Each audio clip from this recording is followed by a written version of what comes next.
There is no name in any medium of entertainment that evokes the same feeling to people as Grand Theft Auto. Even now, with a decade having passed since its last entry and GTA 6 still a ways away, the franchise will forever live in infamy, and it's still adored by millions and millions of people. Even if it wasn't for the huge success of GTA Online, which Rockstar Games seems to be putting all of their eggs into the basket of, people are still just as passionate about Grand Theft Auto 5 and the rest of the titles in the franchise. Whether it be adored, hated, condemned, the name Grand Theft Auto since the inception of the series has ignited a spark of passion of some sort and inevitable emotion in all sorts of people through all sorts of different ways. As Rockstar's flagship franchise, it will always have a place in people's minds. For fuck's sake, even my dad played this at one point. It's important to mention that this franchise has been around for a long time. Its existence has spanned over a quarter of a century, and the original Grand Theft Auto released 27 years ago. GTA itself was actually born out of a glitch. Sometime in April of 1995, a Scottish-based company by the name of DMA Design was looking to make a cops and robbers simulation-style game called Race and Chase, based heavily on the gameplay of the 1986 Commodore 64 game Miami Vice, which itself was based, of course, on the TV show of the same name. It also drew inspiration from the 1984 space sim Elite. However, a glitch in an early build of Race and Chase repeatedly occurred in which police cars would continuously run the player off the road with vigilant hostility. DMA thought this was funny, and it made enough of an impression to where they scrapped that build and completely reworked the entire game to fit this tone, and thus Grand Theft Auto was born. The original Grand Theft Auto was initially released on November 28, 1997 for the Sony PlayStation, MS-DOS, Game Boy Color, and Windows 95. GTA 1, or GTA 97 as I like to call it, was a 2D top-down open-world action-adventure game with an emphasis on committing crime and stealing cars, which would come to be this franchise's MO. It was relatively impressive for the time, despite lacking core features such as being able to save after missions. There's a very old-school and arcade-like feel to GTA 97 that isn't really present in any Rockstar game after they went fully 3D. This was expanded upon with the GTA London expansions of both 1961 and 1969, releasing on April 6, 1999. These expansions were more or less self-explanatory, a reskin of GTA 97 but set in 1960s London. This is an especially interesting idea now, and I wish that Rockstar would take a closer look at bringing the locations of their open-world games outside the United States again. Of course, after the expansion, DMA finished and released their full sequel, Grand Theft Auto 2, on October 22, 1999. GTA 2 was more or less an attempt by DMA at improving things they didn't like as much about the original, which they do to varying degrees of success. It offers more features such as saving your progress and slightly more options as far as vehicles and mayhem go, but for the most part, aside from being a more polished version of the first game, there isn't much here, which I suppose is fair. GTA 2 came out during a time where games like System Shock 2 and Unreal Tournament were being released to critical acclaim, being considered marvels for pushing the boundaries of what video games were technologically capable of, and the 2D GTA games even at the time didn't exactly blow people's minds on a technical level. DMA could have been perfectly fine just the way they were, making games enjoyed for just being time-waster action games where you steal cars, fight people, engage in other criminal activities. However, they were much more ambitious than people had originally anticipated.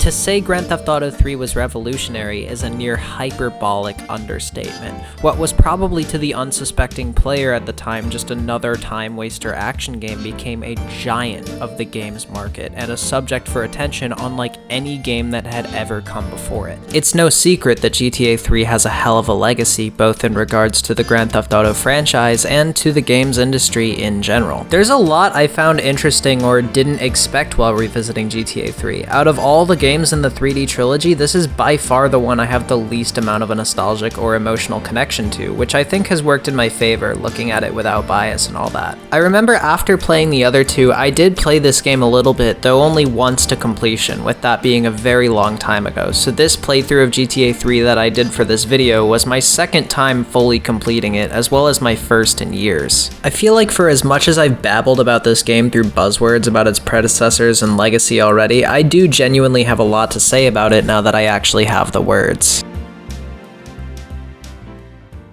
Right before GTA 2 hit the shelves in 1999, DMA began work on a successor that they wanted specifically to be playable on the Sega Dreamcast. GTA 2 had a Dreamcast version, but due to sticking to the gameplay foundations of the first game a little too much to experiment, DMA still felt like they hadn't exactly stretched to the potential of what the console was capable of. Before beginning development, DMA joined at the time publisher, a little-known New York-based company called Rockstar Games that itself had recently been sold to Take-Two Interactive in order for them to greenlight the idea of a third GTA game so they could begin pre-production with a combined team of about 23 people. The big thing here to make this a selling point was that DMA wanted this game to be isometric and fully rendered in 3D while simultaneously keeping the open world game design layout from the first two games. At the time, this wasn't impossible. These games did exist, though they were rather uncommon at the time. Shenmue wowed players by being open world and rendered in 3D when it released in 1999. Driver, and especially Driver 2, had already done most everything DMA were setting out to do when they came out, and the game that most people point to being the first 3D open world game was Mercenary, which was released in 1985. Even DMA themselves had released technically open world games in 3D already, like Body Harvest on the N64. The trick was tweaking these gameplay elements that games like Driver 2 and Shenmue had already set, and making something new and more polished out of them. By the start of 2000, DMA's work on the game had gone completely into effect. The main thing above all else was to design the open world. GTA 3 of course takes place in Liberty City, which is meant to be an in-game representation of New York made up of 3 islands. Portland, which is meant to be based on Queens and Brooklyn, Staten Island, which I believe is meant to be a mix of Staten Island and Manhattan, and Shoreside Vale, which is, albeit loosely, meant to be based on New Jersey. While Liberty City would be fully fleshed out by DMA here, it was adapted from the city in GTA 97, with the same format being used. The 3 islands in both GTA 97 and GTA 3 are split into residential, commercial, and industrial parts. Liberty City is meant to be a virtual reflection of New York, though Dan Houser claims that it's meant to be a hybrid of various American cities such as Chicago, Pittsburgh, Philadelphia, Detroit, and New York City. Aside from the design of the open world, what unfortunately also occurred in 2000 was a significant tank in the Dreamcast sales, and a lot of this had to do with the launch of the PlayStation 2.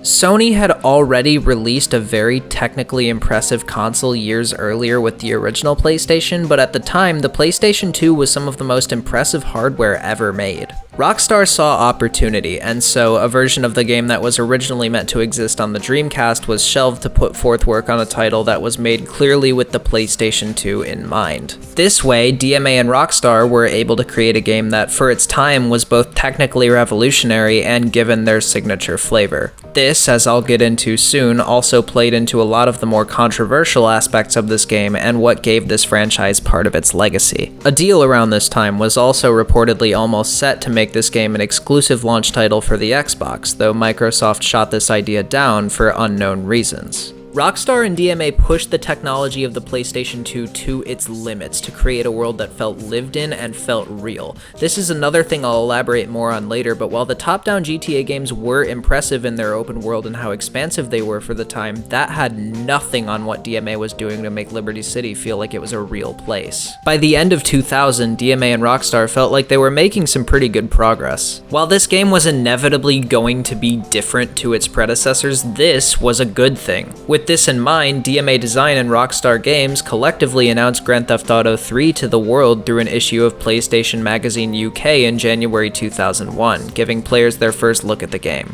There's a lot to unpack here. This build, showcased in GTA 3's original reveal, is from December 2000, roughly weeks or a month at most prior to the game's public announcement. Despite only existing in the form of 2 screenshots, it looks quite different to how the final product would end up appearing, both atmospherically visually and texturally. Some key differences in these screenshots are the way the cop car looks and the overall atmosphere of the environments. Here, the look of Liberty City is a lot cleaner and almost plastic looking, whereas the final release would showcase a much grimier and more foreboding open world. More screenshots were revealed later in January, along with the first trailer for GTA 3 releasing on February 19th, 2001. This trailer showcased an alpha build of the game and immediately appears dated. It's only 31 seconds long, but it showcases various things that do not end up appearing in the game. Around 17 seconds in, you can hear Claude, the game's silent protagonist, saying "get out of the car" while hijacking a car, the outdated design of the Liberty City police car, and last but absolutely not least, the laughably generic unused logo for the game. In the early days of the GTA franchise, GTA 97 had a very minimalistic and simplistic logo that looked admittedly a bit cartoonish, but still very fitting for what the game was like. GTA London, along with GTA 2, offered a different logo, switching out the orange logo for an acronym in black and white. GTA 3 offered the best of both, dropping the acronym to include its full name like GTA 97 did, but with the minimalistic black and white that GTA 2 and GTA London had. This would prove successful, as this is still the logo used for everything Grand Theft Auto related to this very day. Tangent aside, more screenshots of the game's development builds would be gradually revealed until E3 2001, when DMA and Rockstar finally released a new teaser trailer of GTA 3 to the public. This trailer showcased the beta build of the game in a way that was mostly faithful to the final product, and despite the 3D isometric open world sandbox that the game was advertising, this didn't initially blow people away as much as you might expect. Despite being made with renderware, an extremely powerful game engine at the time, and showcasing things that were by all accounts very impressive, people just kind of looked at it and went, "Oh, cool." This scared Rockstar and DMA shitless, leading them to try and rework the game as best they can to be more intriguing to players. And then fucking 9/11 happened!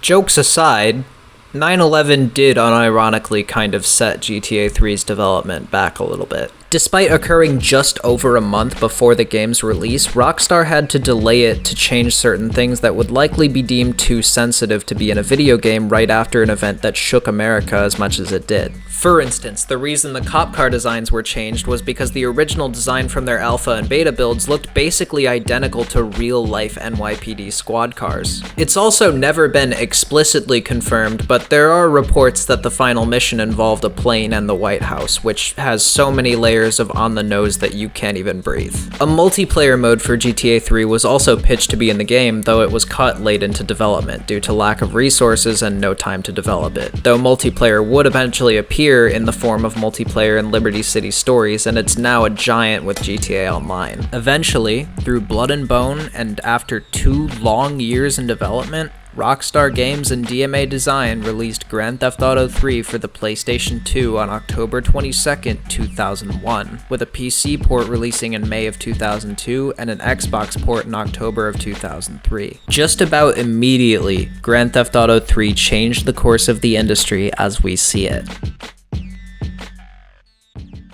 Unlike the E3 trailer, when GTA 3 actually released, it blew people's minds. While as stated, games like Driver 2 and Shenmue had existed as 3D open-world games before, nobody had ever seen anything quite like this. Liberty City was a sandbox at the player's disposal, and while it means virtually nothing now, it was new in 2001. Reading reviews from game critic outlets from when GTA 3 released is really interesting. People didn't really know how to describe what they had just played. While other games around this time were releasing, such as Halo, Metal Gear Solid 2, and Super Smash Bros. Melee, this caught people's attention the most, specifically in the media, both good and bad. Again, people had never seen anything quite like this before, and as a result, it ended up stirring up a lot of controversy. The "do video games cause violence in real life" debate has been present both before and long since this game hit the shelves. Games like Mortal Kombat, Doom, and Splatterhouse had stirred up ridiculous amounts of controversy already, and the top-down era GTA games did drum up their fair share, by which I mean there was one guy who was really pissed about them and he turned out to be a pedophile pedophile, but it was nothing like this. A large part of the controversy stemming from GTA 3 came from the same place that controversy about GTA does now, and that is the freedom that the player is granted to take the sandbox and do whatever the fuck they want with it. At the time, in spite of more mature releases coming out more than they ever had, video games were still looked at by the media and mom groups as something that was generally for children, so the idea of a video game where the player can steal cars, kill civilians, kill cops, cause mass destruction, and blow shit up, pick up a prostitute and run her over to get your money back, that was a big one by the way,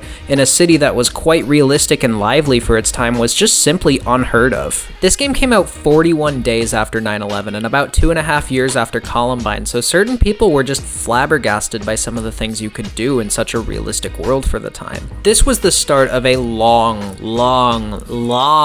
run of Rockstar releasing controversial title after controversial title, with every new game managing to push the boundaries of people's comfort more and more, to the point where the GTA franchise became the poster child of video game controversy. It all started here with Grand Theft Auto 3. Through dozens of articles, complaints, and even a spot on the news with NBC Live. Since it was released 9 months ago, Grand Theft Auto 3 has sold 3.5 million copies at $50 per. It carries a rating of M for mature audience, indicating that its content is unsuitable for persons under 17. But that, of course, has only made it more tantalizing to teens under that age. The game was actually banned in Australia for a bit, although Rockstar eventually got them to allow a modified version of the game with the gore and prostitutes removed. This was the first time since Mortal Kombat and Doom that a game that was so down to earth with its realistic violence was so popular, and Rockstar crossed a lot of lines to make this game the way that it is. While future games in the franchise would end up being much more controversial than this was, it gave Rockstar a lot of humble beginnings type of publicity at the time, which they were able to leverage. While anyone with 2 brain cells to rub together knows that video games don't cause real-world violence, there was a specific incident in 2003 where 2 boys took their dad's shotgun out into the woods and fired in the direction of a freeway. A stray shell hit a moving driver and killed them instantly and wounding the other passenger. Now, the reason I bring this up is because the families of the victims filed a lawsuit against Take-Two, Sony, and for some reason Walmart, whilst being represented by infamous lawyer Jack Thompson. The name Jack Thompson is synonymous with the Grand Theft Auto franchise and its surrounding controversies. He had already grown to have a bit of a notorious reputation as a lawyer, with his initial claim to fame being his fight against hip-hop and NWA. Jack Thompson was not very good at his job, but that didn't stop him from being involved in nearly every single controversy involving Rockstar and this franchise for the next 7 years. You name it, and this guy was probably here in a very old man yells at cloud type of manner. To this day, so many controversies about real-life tragedies seem to needlessly try to involve video games in some way, and GTA 3 really perpetuated that at the time, and Rockstar manages to keep pushing those boundaries in a very satirical way over 20 years later. It's honestly just as impressive as it is almost bizarre. People found it fun to do the things you can do in GTA 3 because, again, this had really never been seen before. Driver 2 had no gunplay, and the world didn't really feel very alive, not to mention the game played slow as ass, but GTA 3 was different. But how was it different? What made Grand Theft Auto 3 different to the things that influenced it? And how does it hold up now? Lucky for you, I'm finally going to answer all of those 18 minutes into this video. Now that we're on the topic of GTA 3 as an actual product, I'm well aware of the fact that this game was legendary and revolutionary for its time. 2001 was perhaps the most stacked year in video game history, and this game managed to stand out against everything else, and it did so amazingly. I don't mean to regurgitate too much, but again, in 2001, people had really never seen anything quite like this. That being said, over 20 years later, I played this for a full playthrough, and over time, it became glaringly apparent to me that a lot of aspects of this game have not aged particularly well. Again, out of this entire trilogy, GTA 3 is by far the one I have the least amount of a nostalgic connection to, which allowed me to revisit it through basically fully unbiased eyes without much trouble, and it's a shame shame that this game nowadays just seems to leave a lot to be desired. There are some truly great things about GTA 3, of course, but so much has either aged poorly or is achingly dull and just generally not enjoyable to experience. You could chalk a lot of this up to the game being over 20 years old, and while that is definitely true to some degree, you have to keep in mind that other games both from Rockstar and other companies would come out after this literally immediately and outclass it in virtually every regard, which, yes, is the mark of good successors, but it made GTA 3 feel like a bit of a chore to revisit. Is it fair for me, as somebody who wasn't even born yet when this game released, to criticize it by using the standards of modern technology when this game was a stepping stone that helped pioneer the open world sandbox genre as we know it today? No, not really. Of course, features that would be present in later titles weren't even conceived yet at the time of this game's heyday. I recognize that, and that's why all of the criticisms I'll be directing towards GTA 3 in this video aren't to shit all over the game and talk about how much I hate it, but rather to highlight what its successors, both in and out of this franchise, improve on and overhaul. I'll start off by talking about Liberty City. GTA 3's rendition of Liberty City is an offshoot of GTA 97's open world, and it's set into 3 specific islands, all with their own marginally distinct feel. What I didn't really notice about GTA 3 until I was replaying it for this video is the attention to detail that is with all 3 of these islands. The starting island, Portland, is a grimy and dingy industrial mess of an island, and it really shows it. It's dark and miserable, all of the cars except for the Banshee suck ass, all of the buildings look like shit. This is not a place where you would want to live. The second island that you unlock later in the game, Staunton Island, sounds at first, of course, like a ripoff of Staten Island, though the island itself ends up feeling more like Manhattan. It's more commercial, it feels much more lively, there's more to see and be interested in, the cars are a lot nicer, there's an in-game version of Times Square, it feels a lot nicer than Portland. After I'd unlocked Staunton, I felt no desire at any point in the rest of my playthrough from that point forward to revisit Portland for any purpose other than necessity. The final island, which you unlock pretty late into the game, Shoreside Vale, is a more residential island, supposed to represent New Jersey, although it feels inherently like the least interesting of the 3 islands. It's an island full of houses and winding roads, but aside from that, there's really not a whole lot to take in here. I will say, for its time, Liberty City in GTA 3 was a very stacked rendition of a real-life city, even if it wasn't technically a real city.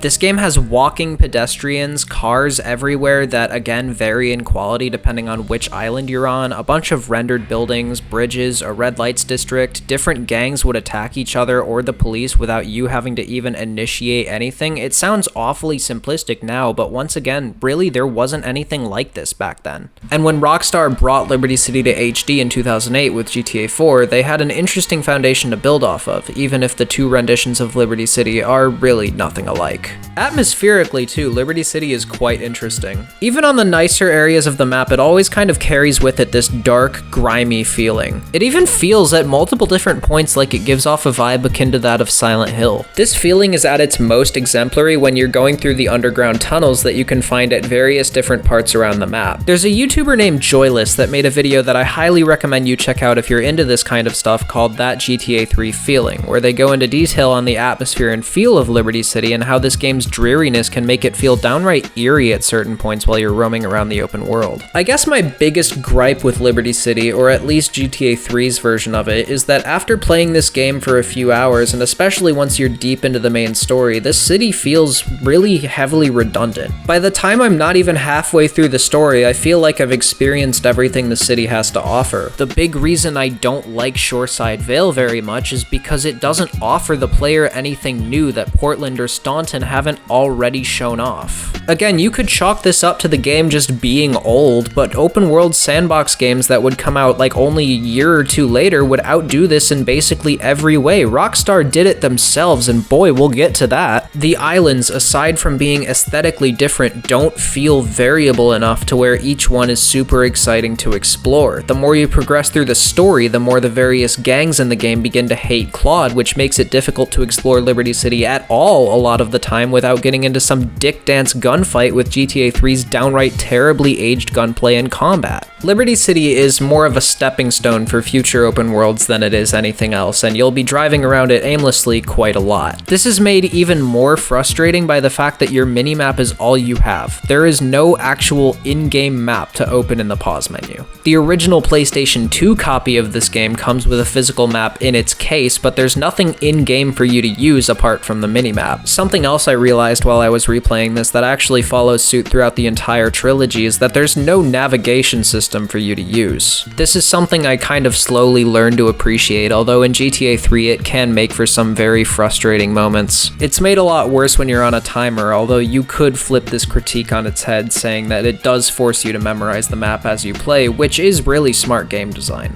You will be driving around Liberty City aimlessly a lot in order to figure out where you need to go, and unless you really study the map hard, you're going to have a difficult time with it. This game, as you'll come to find out, is very hard. However, it often feels less like a game that rewards you for overcoming its difficulty as much as it can just feel like a pain in the ass. Aside from the open world and the game's difficulty, something else that GTA 3 introduced that was a big thing at the time and would end up becoming a staple of the GTA franchise going forward was radio stations. The top-down GTAs had radio stations that most definitely included music, but they were very simplistic and functioned more like playlists. The stations in GTA 3 had hosts, commercials, and personality. They do feel a little bit limited nowadays, with each station's respective content being pretty small altogether, but it's definitely still really cool to see. Licensing music at the time for Rockstar was pretty difficult, so a lot of these songs were made specifically for this game by team members at Rockstar with help from legit musicians. It wasn't all original music, and this game nicked like 5 songs off the Scarface soundtrack, and boy, we'll get back to talking about Scarface soon, don't you worry, but for the time, this was really cool for world-building purposes. Even if it wasn't really intended for world-building, in a 2001 video game, it's kind of crazy how ahead of the curve this was. Even nowadays, you don't see people making music specifically for their games anymore like this. For instance, Joyride by Dashudas was actually the music that was heavily used while GTA 97 was being marketed, and while the song itself is definitely a product of its time, it fits right into GTA 3's themes and tones. The pop rock enjoyer in me also really liked Feels Like I Just Can't Take No More by Aprils in Paris, and I will never forget how much I freaked the fuck out when I turned on Game FM and figured out Sean Price was in this game. However, this all falls second fiddle to Chatterbox FM. The name Laszlo Jones is one that has echoed synonymously throughout the GTA franchise, and his first appearance is in GTA 3. Chatterbox FM is GTA 3's talk radio, and even now I still think it holds up. An obviously huge part of GTA is its satire and how it pokes fun at things, and this is perhaps the most overt the satire in GTA 3 gets. The format of Chatterbox FM is repetitive but simple. Laszlo invites a guest on the show and tries to interview them. The guest says something absolutely fucking horrible. Laszlo questions them, the guest reaffirms, they passive-aggressively argue, rinse, repeat. It's just as simplistic as it is monotonous, yet it works, and it's definitely the most entertaining thing to listen to in this game, and Laszlo has been a staple of every GTA game since, and he even finally made an appearance in the flesh in GTA 5. In order to dial back, I talked earlier a little bit about the combat, so I'd like to elaborate more on that. Yeah, it's not very good. GTA 3's combat is interesting. The hand-to-hand melee combat is okay, despite really being nothing special, but the gunplay sinks this whole experience. The actual weapon sandbox is honestly not all that bad. It's simplistic, but GTA 3 has a nice variety of 13 different weapons, and these are all mostly unique to one another. The issue is that a lot of these guns really suck, and the ones that genuinely are useful are bogged down by the lack of aiming and poor control. The M16 is perhaps the most efficient weapon in the game, and it's one of 3 weapons in this game that you can aim down sights with, though it feels useless to even try that considering its ridiculous recoil. The most fun you can have with this game combat-wise is honestly just driving into shit, and this is especially apparent when you get the tank. Getting a tank can be achieved in a few different ways. Most easily, you can spawn one in via cheats, but you can also find one in one of the military bases, you can beat the game, or you could get a 6-star wanted level, though that's brutally difficult.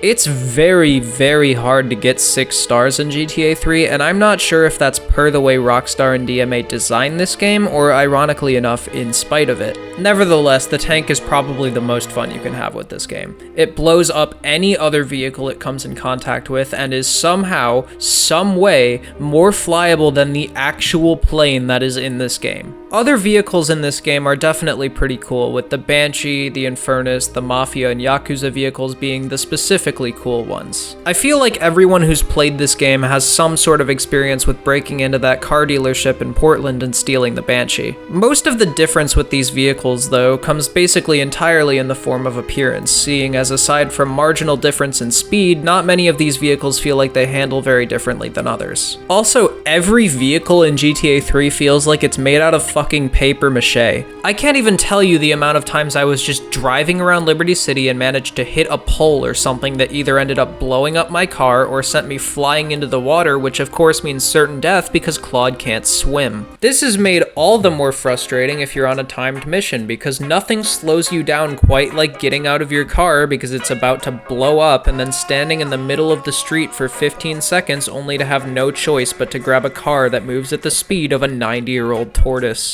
I will say, GTA 3 can also be a glitch fest. While I never experienced any game-breaking bugs, I do know this game has a notorious reputation of being buggy, especially with mods installed. I played the vanilla version of this game on PC and I got by mostly fine, but I'm definitely aware it had its fair share of troubles. The AI also is a bit clunky, though that feels a little unfair to pin on this game despite Halo Combat Evolved being released only about 3 weeks later. For as clumsy as GTA 3 can be with its main gameplay related content, I can't say that it doesn't have personality. Especially at a time where games just weren't made like this, GTA 3 was incredibly impressive. That said, I still haven't talked about the main story yet.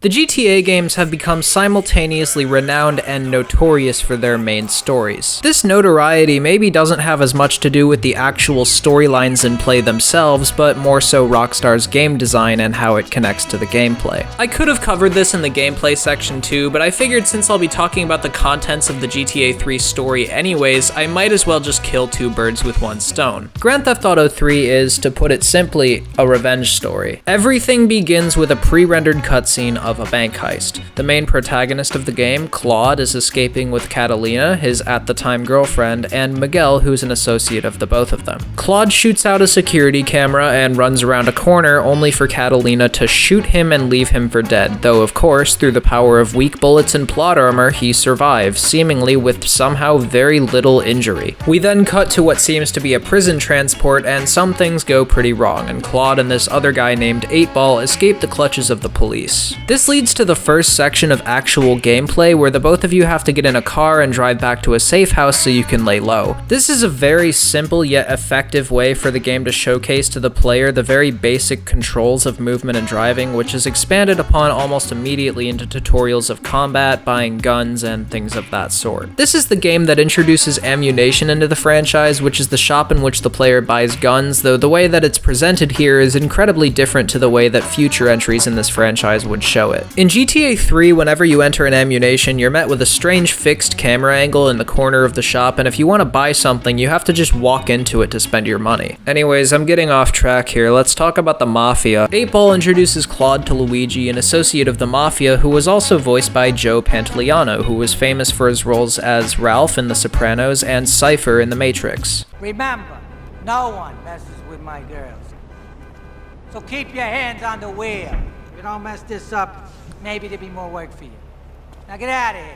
GTA 3 has a surprisingly star-studded cast of renowned actors from Joe Pantoliano to Michael Rappaport to Frank Vincent. Along with this cast, GTA 3 also had a lot of inspirations from mob movies and different forms of other crime media, as you'll come to notice the more you play. Anyways, you do some missions for Luigi that basically all just involve you picking up his girls around Portland and dropping them off places. It's simplistic and doesn't serve to affect the plot in really any meaningful way, but it's a nice way to get the player used to the driving controls controls and map of Liberty City as it's being used at the time. After you do a few missions for Luigi, you're introduced to Joey Leone, who's the son of Salvatore Leone, and he'll be important later. After a few missions for Joey, you meet Salvatore and start doing missions for him, and this is where I started to notice a lot of things about GTA 3's influence. As I already said a moment ago, GTA 3, much like Rey Mysterio, was heavily influenced by pop culture and things that share similar themes and tones. This will be a lot more apparent as we get to the next two entries in this trilogy, but GTA 3 also isn't without its inspirations. According to Sam Houser, GTA 3's main inspirations were The French Connection, Goodfellas, The Godfather, and The Sopranos. These are glaringly apparent. I mean, for fuck's sake, there's a movie called Badfellas that you can find posters for all over the map. However, what I've come to realize with the way the story and satire are handled is that GTA 3 feels less like something influenced by a Scorsese movie and more like a parody of one. For instance, Salvatore Leone is a complete low-poly knockoff of Vito Corleone. Look at that shit. And this also rings true for Tony Cipriani, who is very clearly a spoof of Tony Soprano, with both characters looking and acting similar and both characters having a nagging mother. Donald Love is about as on the nose as you can get, being a parody of former US President Donald Trump, and even literally sharing his first name in an early example of this franchise's ever so present satire. These aren't inherently bad traits, but I'd probably be more engaged with them if there was more of a narrative in place. Grand Theft Auto 3's story is very simple, yeah, but it's also very loose, and this game comes from an era of this franchise where the story wasn't very much of a focus. You get shot in the face, survive, escape prison with a guy that knows a guy, do missions for the Mafia, you figure out Catalina, your ex-girlfriend who shot you in the face, is pushing a drug called Spank on the streets that has everybody in the Liberty City crime underbelly freaking out. Then the Mafia hates you because Salvatore's wife Maria lied and said you two were having an affair. It's never explained why she did this either, by the way. So then you do missions for the Yakuza and kill the Mafia, and only then, like 3 hours in the 15-hour story, does an actual plot even sort of start to emerge, all because Claude discovers Catalina is pushing Spank. And then you do missions for Donald Trump, and then you kill some of the Yakuza, but you still keep hanging around them, and then the rest of the Yakuza dies, and then you run off to go kill Catalina in a very intense final mission that doesn't feel earned by the story to come before it, because nearly all of the missions you do up to this point are basically just odd jobs you do for people around Liberty City. Even in the bigger scale missions like the Getaway, where you have to act as a getaway driver for Joey Leone and some of his friends pulling off a bank heist, you are not there to do anything else. There is no bombastic feel to the things you do in these missions like there is in later games. This is fine,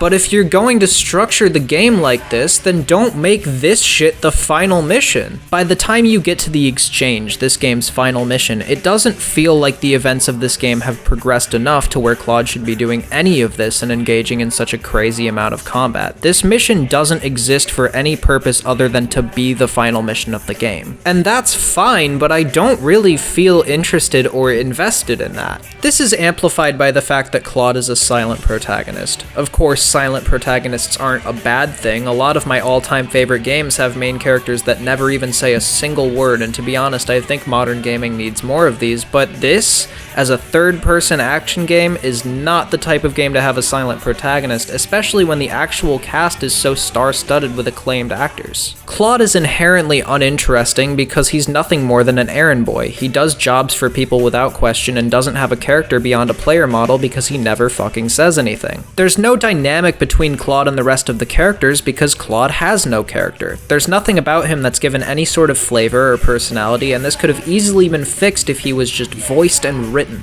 Once again, the need for a narrative that feels the least bit strung together has been traded for a game that values its gameplay a bit more, which I suppose is fine, but let's talk about the way GTA 3's missions are designed. I'm going to give Rockstar the benefit of the doubt with this part more than any other. Grand Theft Auto 3 released over 2 decades ago and was one of the first games of its kind. It makes sense that the mission design here is lacking in comparison to what games have offered since, even if Rockstar still hasn't really moved past this format of game design. I do hear a lot of people say that in comparison to Rockstar's newer games, whether that be Red Dead Redemption 2 or GTA 5, that this game feels more open to experimentation, and while that is definitely true to a degree, calling GTA 3's game design a safe haven of creativity and player freedom in comparison to Rockstar's modern titles still feels disingenuous to really say out loud. About half, if not more, of GTA 3's mission structure consists of just driving moving around from point A to point B, and roughly half the time it's on a timer as well. The best missions in these games are the ones where you do the most amount of things, and while there isn't much variety here, when it occasionally rears its head, it can make for a fun experience. I will say, I definitely did not have a great time with missions like Payday for Ray, where you have to get to various payphones in Staunton Island in a very tight amount of time, a Drop in the Ocean where you have to get on a boat and pick up the packages a plane drops before the police get to them, and most notably Espresso to Go, where you have to destroy cartel stands around the entirety of Liberty City under a time constraint as well. The timed missions are by far this game's biggest pain in the ass, which makes it quite unfortunate that they make up about half the game. My favorite mission in the game in terms of variety and design is probably the final mission, despite my issues with its cohesion. It features the most variety in gameplay out of any mission in the whole game, and it all takes place relatively quickly. The minimalist approach to GTA 3's design is more understandable with its side content. GTA 3 introduced a formula of side content that would become a staple in Grand Theft Auto, which was getting into a specific type of vehicle and doing things for a cash prize.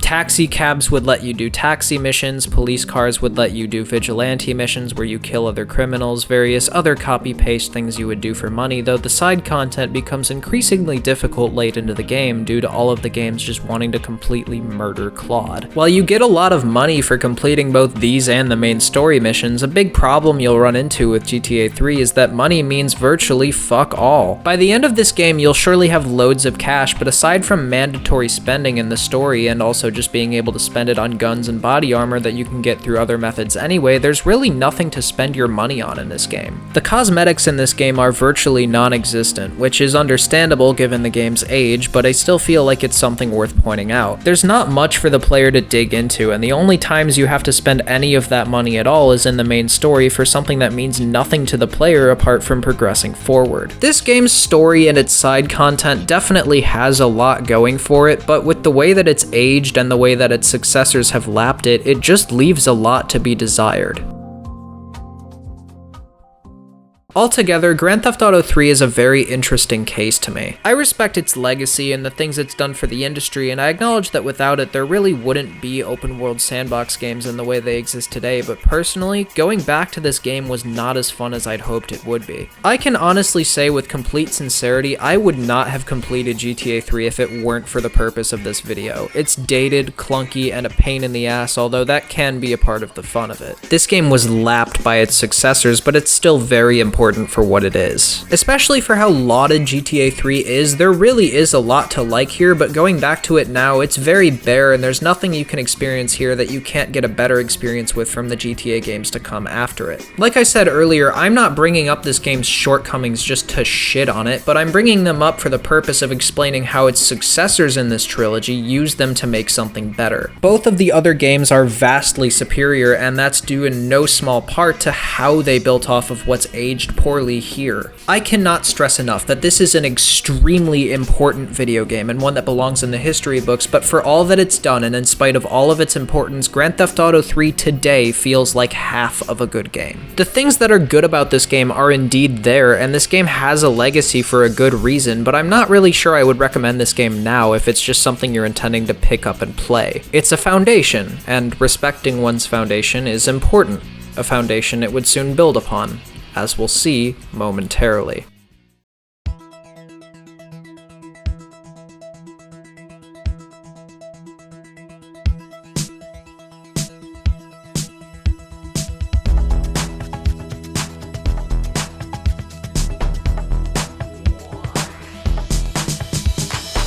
The intro sequence to Grand Theft Auto Vice City sends nostalgic chills down my spine every time I hear it, and I know I'm not the only one. If I could be afforded the time to tell a bit of a story, it would fit into my personal connection with this franchise. Growing up, my parents didn't care that much about the media I consumed or its contents. I played a lot of Halo, Battlefield, Left 4 Dead, etc., and had seen my fair share of violent movies at a decently young age, yet they didn't care that much about what I was doing.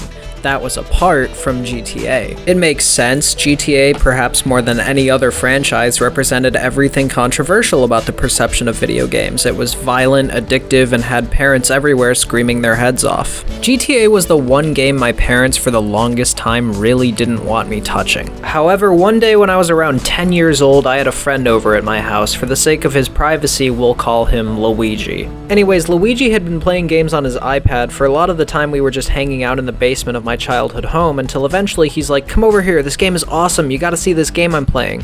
That game was Grand Theft Auto Vice City, and after just moments of playing it, I was hooked. GTA Vice City is a very interesting game for me to talk about in a lot of ways. It was my first GTA, so I do have a very nostalgic connection to it, and although it's not perfect, it still holds up tremendously in a way I was worried it wouldn't after going back through GTA 3. Replaying it years later as an adult, I'm able to appreciate it in a way that I didn't really understand how to as a kid, and this made my experience replaying it honestly much nicer than I expected. Especially considering that Vice City will be returning to the franchise in full HD for the first time in GTA 6, this unintentionally felt like me going back to old grounds to revisit it before I go back to a more refined version of it, even if GTA 6 is still ages away. Point is, I found it really interesting going back to Vice City after so long having not replayed it. It kind of felt like visiting an old friend. Anyways, enough chittering and chattering, let's talk about Grand Theft Auto Vice City.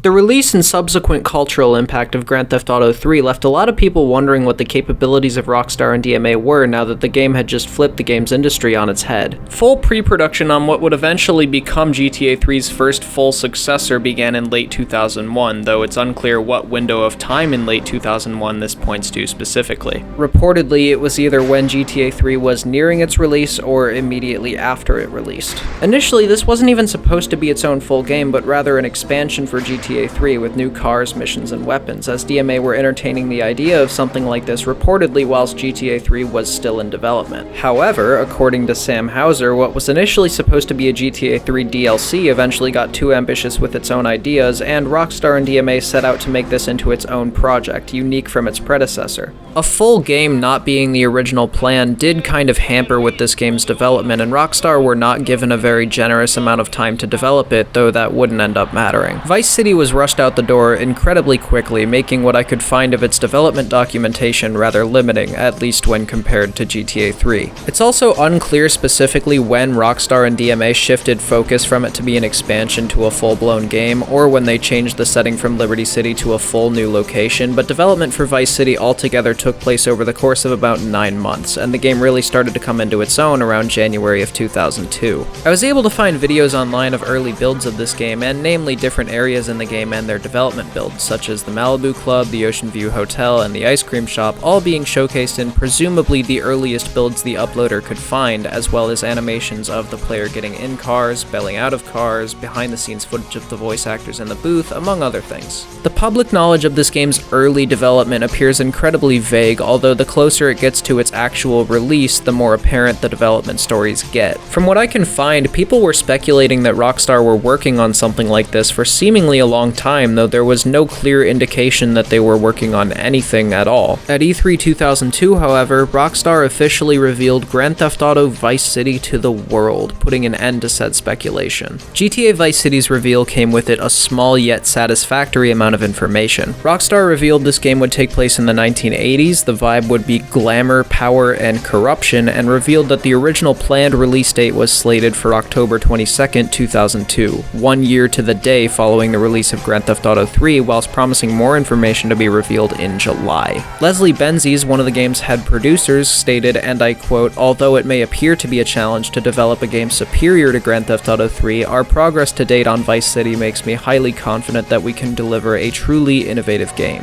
Thankfully, this did not turn out to be a lie. It was also around this time that DMA Design was rebranded into Rockstar North, and with that came an upscaling in studio. While GTA 3 was put together by a team of about 23 people, people, Vice City was created by a team of about 50, not counting the voice actors. Rockstar needed to double their efforts with Vice City if they wanted this game to be efficient as a successor to GTA 3, considering how short their window of development was. The budget for this game was also the highest Rockstar had ever used for a product at that time, coming in at $5 million, much of which was money they had made from Grand Theft Auto 3's success. As promised, more about Vice City would be revealed in July of 2002 when the first trailer was released. This trailer, in a very short amount of time, manages to tell you quite a bit about the game without really explicitly stating anything. It has some calming bluesy background music similar to that of the GTA 2 theme and spends the duration of the trailer showcasing the environments, pedestrians, and 7 shots of the game's protagonist Tommy Vercetti. The way this trailer is presented reminds me a lot of the first trailer for Grand Theft Auto 5, just minus Michael's monologue. From this trailer, you're able to gather the information that much like Liberty City is an imitation of New York, Vice City is an imitation of Miami, which would help to give this game an entirely different style to its predecessor. It also seems to have a heavy emphasis on boats for some reason, despite them not really playing a massive part in the actual game, but I'm not particularly against that. A second trailer for Vice City would release a short while later, and this one would include a substantially different tone and be a much more telling representation of the game Rockstar was developing. Along with the use of I Ran by a Flock of Seagulls as the trailer's music, this trailer showcases the game probably the most accurately out of any of the albeit limited amount of pre-release content this game has available on the internet. It showcases hot rods, gunfire, people dancing, parts of pre-rendered cutscenes, and more, and then at the end displaying that the game had been delayed by a week to release on October 29th. That's my birthday. It's not specifically clear to the public why this game was delayed by a week, but it's believed that it was to meet market standards. As something that was initially intended to just be an expansion of GTA 3, having been developed off renderware using basically the same skeleton, people were quite impressed that Vice City had seemingly come along as well as it had in its short development. This was also before the days where false marketing and deception in AAA gaming had become super commonplace like it is today, so people didn't seem all that worried. Once again though, much like the fate its predecessor shared, for as promising as the promotional material made Vice City look, it didn't do as much to jump out and make people consider how impactful this game could be. There was an honest belief that this could just be a GTA 3 reskin set in Miami, and while that wouldn't necessarily have been a bad thing, it does somewhat undersell what Vice City offers. The final stretch of Vice City's development was allegedly a little bit rough, but simultaneously worked out okay. Again, this section of the video has been hard to make because not much of Vice City's development, especially its early development, at least in chronological order, is public knowledge. One more trailer released before the game actually came out, and this trailer is more or less a blend of the first two, though it prioritizes the presentation of the action-oriented nature of the second trailer a little bit more than the first. This, along with some TV spots, was the final bit of promotional material before Grand Theft Auto Vice City was released on October 29th, 2002 for PlayStation 2 after just 9 months of actual development, with a Windows port releasing in May of 2003 and an Xbox port in October of 2003, similar to how GTA 3's ports were rolled out. Only this game arguably has a bigger legacy.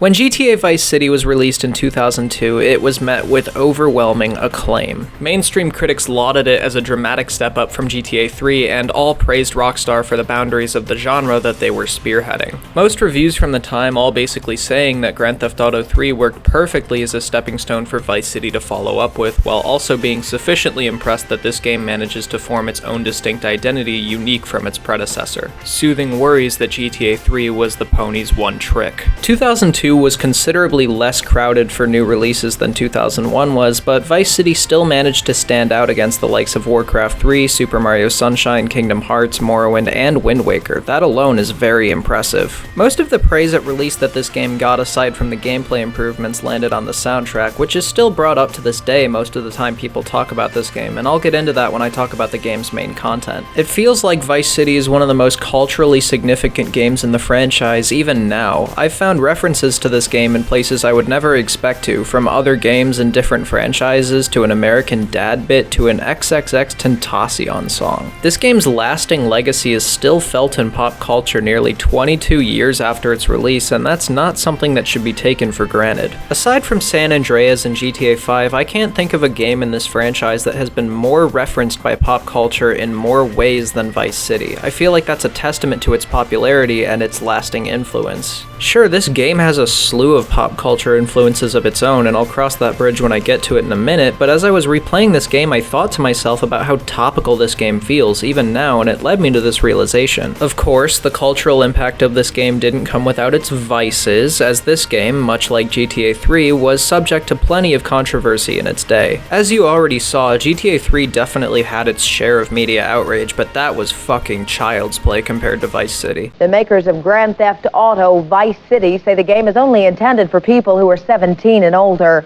but nothing prevents a younger person from buying it over the internet, getting it secondhand, or just borrowing it. Already the new game with realistic shoot-'em-up graphics is sold out everywhere.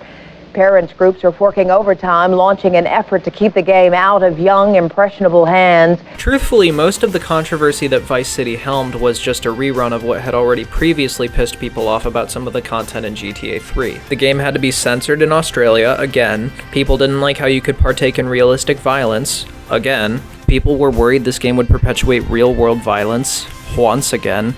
A lot of the controversy about Vice City, when you really boil it down, were the same things people took issue with in GTA 3, but Vice City has three main controversies that are synonymous with its notoriety and its reputation in the media. The first example is this. In November of 2003, various support groups of Haitian Americans staged a protest in New York, feeling the way Haitians were depicted via a gang war subplot in the game's story was disrespectful to Haitians living in America. This was covered on national TV in a segment on CBS News that I tried genuinely for fucking ever to find footage of, despite no results. This led to the at-the-time mayor of New York City, politician Michael Bloomberg, to threaten a lawsuit against Take-Two unless the cartoonishly poorly worded "kill all of the Haitians" prompt in one of the main story missions was removed. Rockstar did remove this, and aside from other lawsuits over the same incident, I couldn't really find much else about this. The second big one is the controversy from the Psychic Readers Network suing Rockstar over alleged copyright infringement. In the 90s, a woman known popularly as Miss Cleo was a television personality who was also a spokesperson for the Psychic Readers Network. In Vice City's story, there's a character named Auntie Paulette who is both voiced by her and physically resembles her.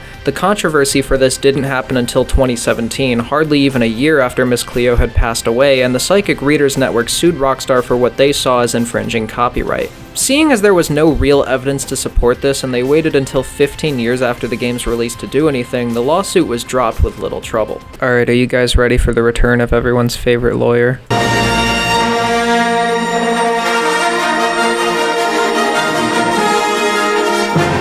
After trying everything he could to demonize Grand Theft Auto 3, the world's saddest lawyer returned once controversies for Vice City started to roll out. Now, I don't necessarily have any jokes to make about this, seeing as the case Thompson represents here is pretty serious, but once again there are 2 counts of murder involving this game, and he's the one filing their respective lawsuits. Once again, he did not do very well. Let's move on to lighter subjects. Aside from a litany of controversy, I said I was going to talk about Vice City's influences earlier, and I'm going to get into that now. Sorry for the jarring transition. GTA's tradition of being influenced by pre-existing crime media continues in Vice City, and it's really impressive how all of this game's pop culture influences feed into the game's ability to mold its own unique identity, especially with the cast this game has. While Grand Theft Auto 3 was inspired by the works of Martin Scorsese and The Godfather, there are seemingly 2 main influences that are the most obvious with Vice City, those being Miami Vice and Scarface. Apologies for any accusations of being uncultured that I'm about to receive, but I've never seen a single episode of Miami Vice. I've heard it's good, and it probably is, but I've never watched it. That said, the clips and pictures I've seen of it make it very clear how closely it inspired Vice City. I mean, it's in the name for fuck's sake. Scarface, on the other hand, is my favorite Al Pacino movie, and it's a movie I made a point to re-watch the night before I started my playthrough of this game. Immediately and across the whole movie, there are dozens of clear inspirations from Scarface that bleed their way into Vice City. This is basically Scarface the video game, not to be confused with the actual Scarface video game, although you should check that out too if you like this. The main and most obvious part of this comparison is the entire overarching narrative, but I'll dig more into that when I talk about the story. Other things include Diaz's mansion. Tommy's Hawaiian dad shirt is basically the same as Tony Montana's, but blue. One of the interiors has blood everywhere in its bathroom in reference to the chainsaw scene. This game is not subtle at all about its influence, and if you've already seen Scarface or if you've already seen Miami Vice, you'll come to realize this incredibly quickly. This isn't a critique either. I like this a lot, and I think this game's influences serve to make the overall experience a lot more enjoyable. But with that out of the way, it's time to touch on Vice City as a game.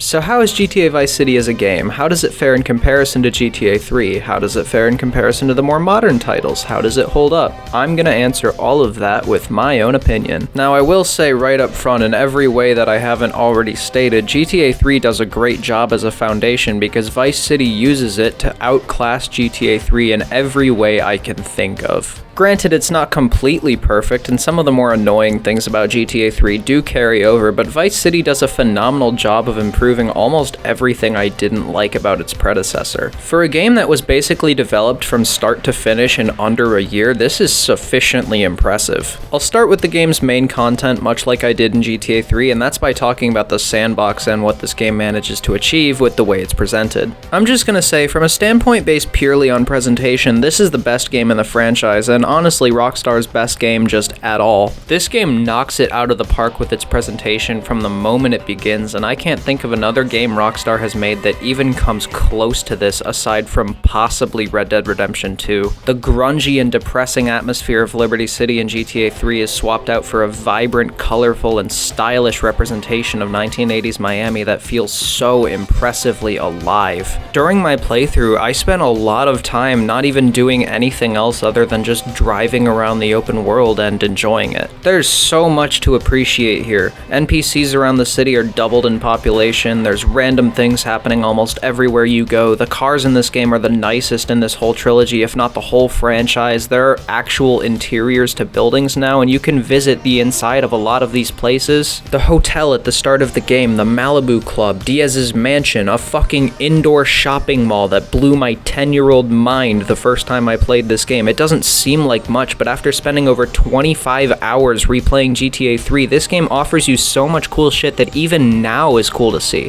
Vice City itself feels just as much like its own distinct character as all of the actual human characters in the story. There's so much here that's just oozing with charisma and personality and life. The cars, while they do handle kind of awkwardly, are fun to drive around in, and they no longer self-destruct after hitting one fucking pole. Motorcycles are introduced to the franchise for the first time, with the PCJ 600 having its own challenge that can be found on the first island, giving players an incentive to learn how to drive them and do some of the side activities around the map. Actually, fully flyable planes are also welcomed into this franchise for the first time. Interactions with NPCs are a lot funnier and more engaging because for whatever reason the AI in this game is violently suicidal. I can't even count the amount of times a random pedestrian just jumped in front of my car for no reason. Damn, Myrtle, calm down.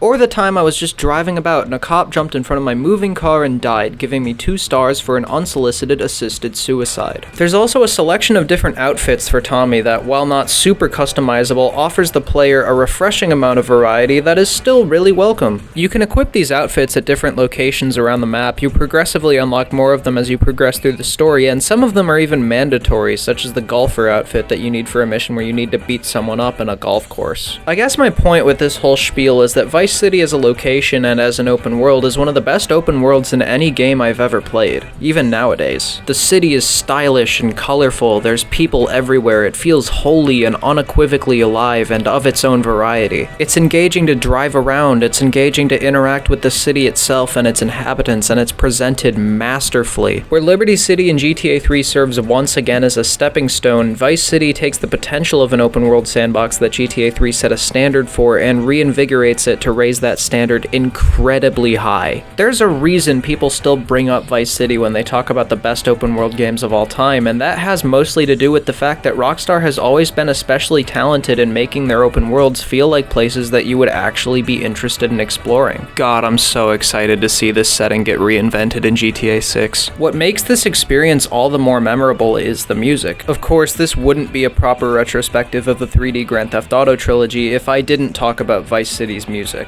This is perhaps the most reminisced upon and significantly memorable part of Vice City. The radio stations in GTA 3 were really impressive, from the way they were presented, to how entertaining the talk show was, to how most of the music was original music composed for the purpose of the game, but Vice City steps this up to a degree so drastic that it amazingly has not been topped 22 years later. Vice City keeps a lot of the same things about GTA 3's radio function that worked with that game. Realistically written radio stations with cool music, eccentric hosts, and entertainment value. Fernando returns. Laszlo Jones returns. However, the main thing that sets this game high above its predecessor, and interestingly enough, its successors, is the fact that all of this music is licensed music that was actually popular in the 80s. This game is a lot like an 80s music greatest hits compilation that also happens to have a cool-ass video game with it. If there's a popular song from the 80s that you like, there's roughly a 50% chance it is probably in this game. I'm talking Michael Jackson, I'm talking Iron Maiden, I'm talking A Flock of Seagulls, I'm talking Kate Bush, I'm talking Loverboy, Autograph, Tears for Fears, Cutting Crew, Slayer, Broken Wings by Mr. Mister plays in the background of the first cutscene of the game. Billie Jean plays the first time you get in a vehicle. The music is what truly completes this game's presentation more than anything. Beyond the city, beyond the cars, the NPCs, the characters, the world building, this is what gives this game its identity, and without it, the game loses a piece of itself. It's still obviously ridiculously good. I mean, it's fucking Vice City, but this soundtrack is what molds this game. By the time the 10th anniversary re-release of Vice City released in 2012 for mobile, the licensing for some of these songs had expired, and one of those songs was Billie Jean. Now, I'm no Michael Jackson superfan by any means, and my first experience with this game was the 10th anniversary re-release for mobile, but now that I've played the original 2002 version of this game numerous times over the years, I have to say the prospect of getting into a vehicle in the opening moments of this game's gameplay and not hearing Billie Jean feels, for lack of a better term, neutering.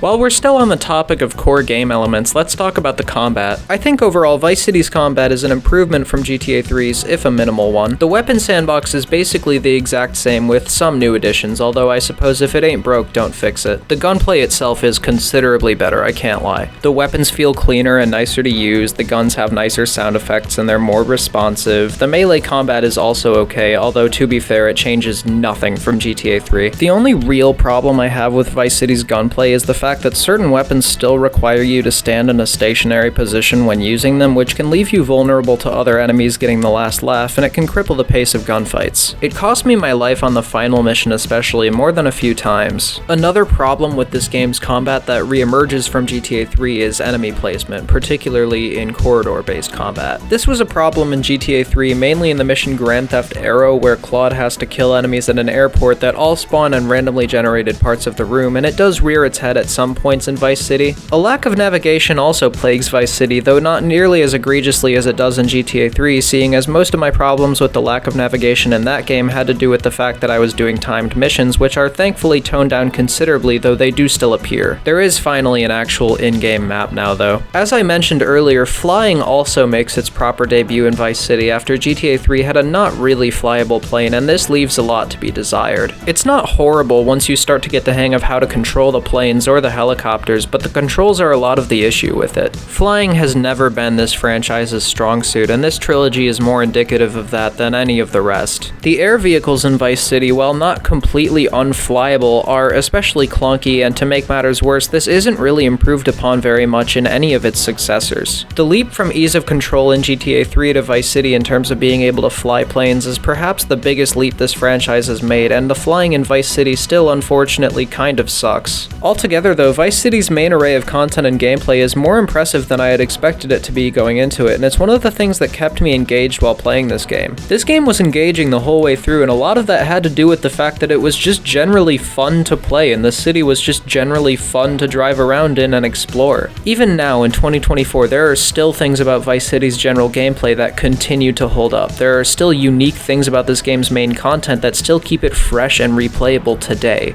But how's the story?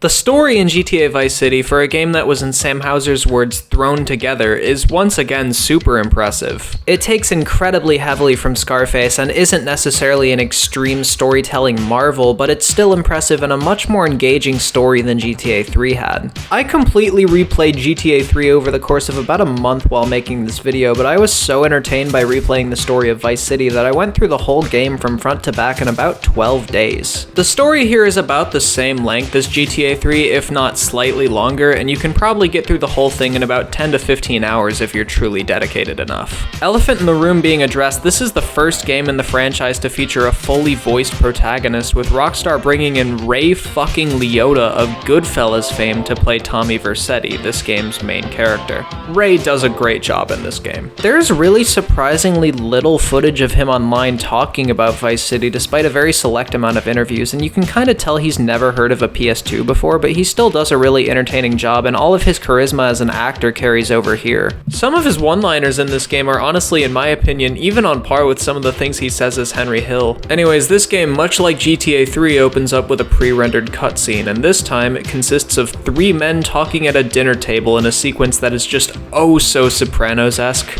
In this cutscene, it's revealed that it's 1986 and Tommy Vercetti has just been released from prison. It's also here that we're introduced to Sonny Forelli, the game's supposed main antagonist and Tommy's former boss, although he hardly has any screen time in this game at all. He just shows up in this cutscene and then sometimes over the phone before finally meeting Tommy in the flesh in the last mission, leading him to be a slightly underwhelming antagonist in comparison to what he's built up to be, but that's really here nor there, and I'm getting ahead of myself. We then cut to another cutscene of Tommy about to set up a drug deal with his sleazy Sean Penn-inspired lawyer Ken Rosenberg and some other people, although the deal isn't ambushed and Tommy just narrowly avoids getting killed. Once you get out of this sequence, you get your first bit of actual gameplay, and the first act of the story is a bit of a slow burn, but it's still quite compelling. You do some more missions for Ken, and you're trying to pinpoint who could have set up the ambush, and Ken points Tommy to Colonel Cortez, a retired army colonel with a big-ass yacht. After throwing on a new tailored suit and running over to the colonel's boat, you get the mission called The Party. The actual mission here in terms of gameplay is like basically meaningless. You're just driving this girl from point A to point B, but the cutscene beforehand is what makes it so important.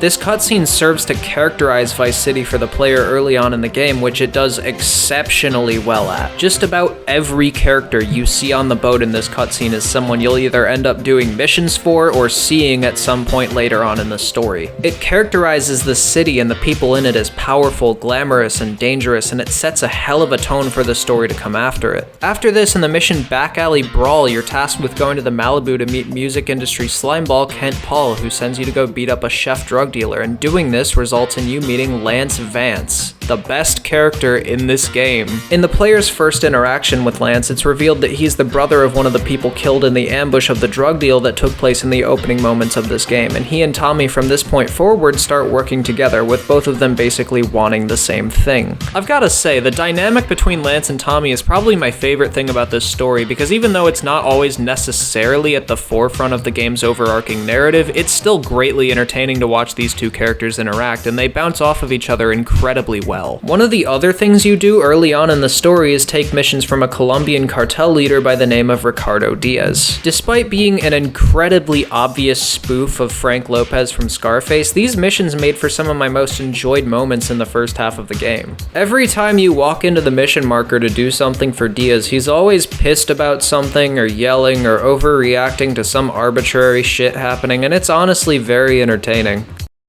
Come on, baby, come on! Yeah! Yeah!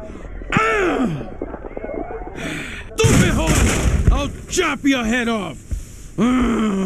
Who is this thickhead? These missions all culminate when it's discovered he orchestrated the ambush that killed Lance's brother, and he's about to kill Lance too before you have to save him in a junkyard. This leads to one of my favorite missions in the whole game, which consists of you shooting through his mansion with Lance, which ends with both of you finally killing him and taking his mansion for yourself. This mansion is dope as hell too. I mean, like, it has a fucking maze on the side. Like, look at that. Anyways, to deviate from the main story for a moment, let's talk about the way missions in this game are designed. Overall, I think it's a dramatic step up from GTA 3. Annoying-ass timed missions still exist, but they aren't as prevalent. The way missions play out can be more open to experimentation than you might expect, and the variety of what you can do in these missions is really nice. You have your standard GTA missions that are staples of Rockstar's generalized game design, of course, but you also have missions where you can get in a street race with bikers, missions where you have to oversee a drug deal from a rooftop and chase someone down when it goes awry, a mission where you have to kill someone in a chase, but only with your car in order to make it look like an accident. The mission variety here, while not perfect, is still pleasantly surprising, and it's a wonderful upgrade from where GTA 3 leaves a lot to be desired. Some of these missions are outliers to this, of course, particularly the film studio missions, and I'll get to those, but some of these honestly grew on me. I don't think Demolition Man is a perfectly made mission by any means, but I do appreciate how it led me to think outside the box. Demolition Man is a mission you do pretty early into Vice City for Avery Carrington, voiced by Burt Reynolds, where you have to use a remote control helicopter to drop bombs in a set amount of time. This mission is notoriously difficult due to the timer, the workers that all swarm and attack your helicopter, and the overall clunky flight controls of Vice City. To make matters worse, this is most likely going to be the player's first experience with the game's flight mechanics. Getting a hang of how to fly anything in Vice City is ridiculous. However, once I got the hang of how to fly the helicopter, I didn't really have as much trouble with it. The timer doesn't start until after you pick up the first bomb, so what I did was I flew into the building and I killed all of the people in it first, and then I dropped the bombs, and I passed the mission without much trouble. This game doesn't punish you for trying to be as creative as you can be with the way you try your hand at playing it. This is something that in later games would get increasingly more strict in order to keep in line with a more scripted sense of gameplay, but that isn't necessarily the case here, I don't think. Anyways, to go back to the main story, once you own Diaz's mansion, this game introduces to the player the mechanic of properties and how they aren't just cosmetics, but essential parts of the game's core experience. Remember how I said in GTA 3 that no matter how much money you make, there's not a whole lot to spend it on? Well, Vice City fixes this too. After the mission Copland, a mission marker mysteriously disappears from your minimap. This is because you have to use your money to start buying properties, which for some reason Rockstar is quite mysterious about. I honestly wouldn't have known to do this had I not remembered that I needed to. General vagueness aside though, this honestly leads to my favorite part of the game's story because it branches off from the main story and lets you go around Vice City and do missions for its property owners and various other side missions. When I say that Vice City feels like its own distinct character, this is largely what helps perpetuate that idea. So many things happen in this city that surround this city that you start to feel like a really big deal in its crime underbelly. You do missions for a biker gang, you do missions for Love Fist, an in-story rock band that happens to be on tour in Vice City during the events of the story and even have one of their own original songs on one of the radio stations. You do missions for a cafe owner played by Danny Trejo, and as for properties, those are really cool too. There's tons of cool shit in the side content. In order to unlock the final 2 missions of the main story, you have to buy and complete the missions for 6 properties, and the way you go about this part of the game is almost entirely up to the player's own volition, and how you go about this grinding is fully up to the player. The one essential property you need is the Printworks, and once you acquire it and you complete the respective missions for it, it generates revenue that you can collect by walking into a little cash icon. I try to avoid phrases like blank really makes you feel like blank, but this really does make you feel like you're rising through the ranks and taking over the entire city as a crime lord. I mentioned how GTA 3 felt more like a parody of a gangster movie than an homage, and that really isn't the case with Vice City at all. This feels and plays out like a story of a crime lord rising to the top of his business, and who knew? It was actually honest to God compelling stuff. These property missions are all at the very least interesting to play. I should mention, I am not a fan at all of the film studio missions. These missions, especially Dildo Dodo, where you have to fly around certain checkpoints in Vice City to drop off pornographic promotional material in order to pass it, represent everything I hate about Rockstar's old school design. Because almost everything from the clunky flight controls to the stupid ass timed missions to Rockstar's general tedium to even a fucking trailing mission is on display here. Aside from this, however, there are some other properties that are less egregious to complete. The taxi company missions are some of my favorites. Never in my fucking life have I seen a set of missions about taxi cabs get blown this violently out of proportion. The first mission involves you ramming a rival company's cab to get a VIP passenger into yours. The second mission involves you blowing up 3 other rival company taxis just fucking because, and the third and final mission involves you dodging a game of bumper cars with several other taxis for a full minute. I am not making this up. These missions are beyond insanity. It's fucking great stuff. Anyway, the final property acquisition I did was the Malibu Club, which was the most expensive. This was around a point in the game where I needed double the amount of money I had in order to buy the property, so I set out on the socialist quest to kill every rich person I could find.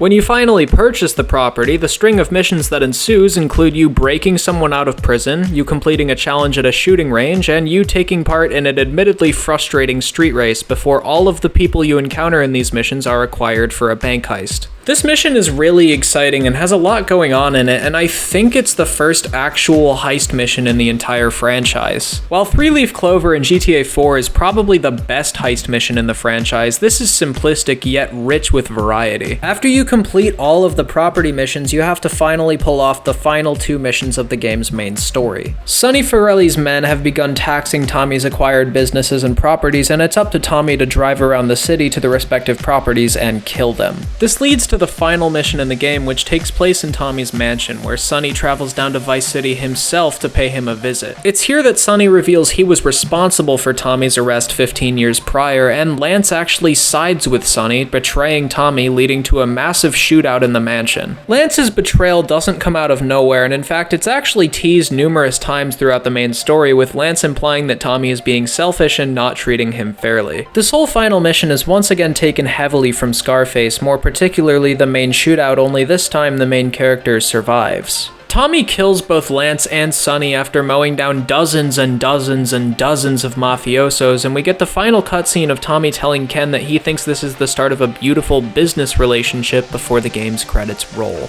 This game's narrative is hardly original, but surprisingly enough, I didn't really find that to be much of a distraction or a problem. It progressively feels like a step up from GTA 3 in regards to its characters, its writing, its setting, and its narrative, and honestly, I was worried it wouldn't be like this, and it wouldn't be the game that I remembered from my childhood. The presentation combined with the writing and characters serves to make this a very enjoyable story to play through that, while simplistic, is still very much worthwhile. GTA Vice City altogether is everything a successor to GTA 3 should have been. It took the things that GTA 3 did well and improved them, while also simultaneously taking the things that GTA 3 fell short at and honing their craft. This is without a doubt one of the greatest and most well-presented open-world games I've ever played, and going back to replay it, I'm able to appreciate it in a way I never really knew how to. I was worried going into this that the game wouldn't hold up, or that I'd be blinded by the nostalgia of my childhood self, playing this on an iPad on the bus to school in 5th grade, and that this game would, much like Grand Theft Auto 3, be a product of its time, praised for what it was as opposed to what it represents to people now. This is the most pleasantly surprised I've been by a video game in a desperately long time, and I can't remember the last time I was this happy to be proven wrong. As a successor, especially one that was developed so quickly, this is insane. I highly recommend Vice City if you've never played it, especially if you're into open world games and have never played it. If you have played it, this game is almost every bit as good as you remember. I can't remember the last time I was this thoroughly entertained by an open world game. Rockstar raised the bar crazily high with this game, and it was a bar they would attempt to raise even further.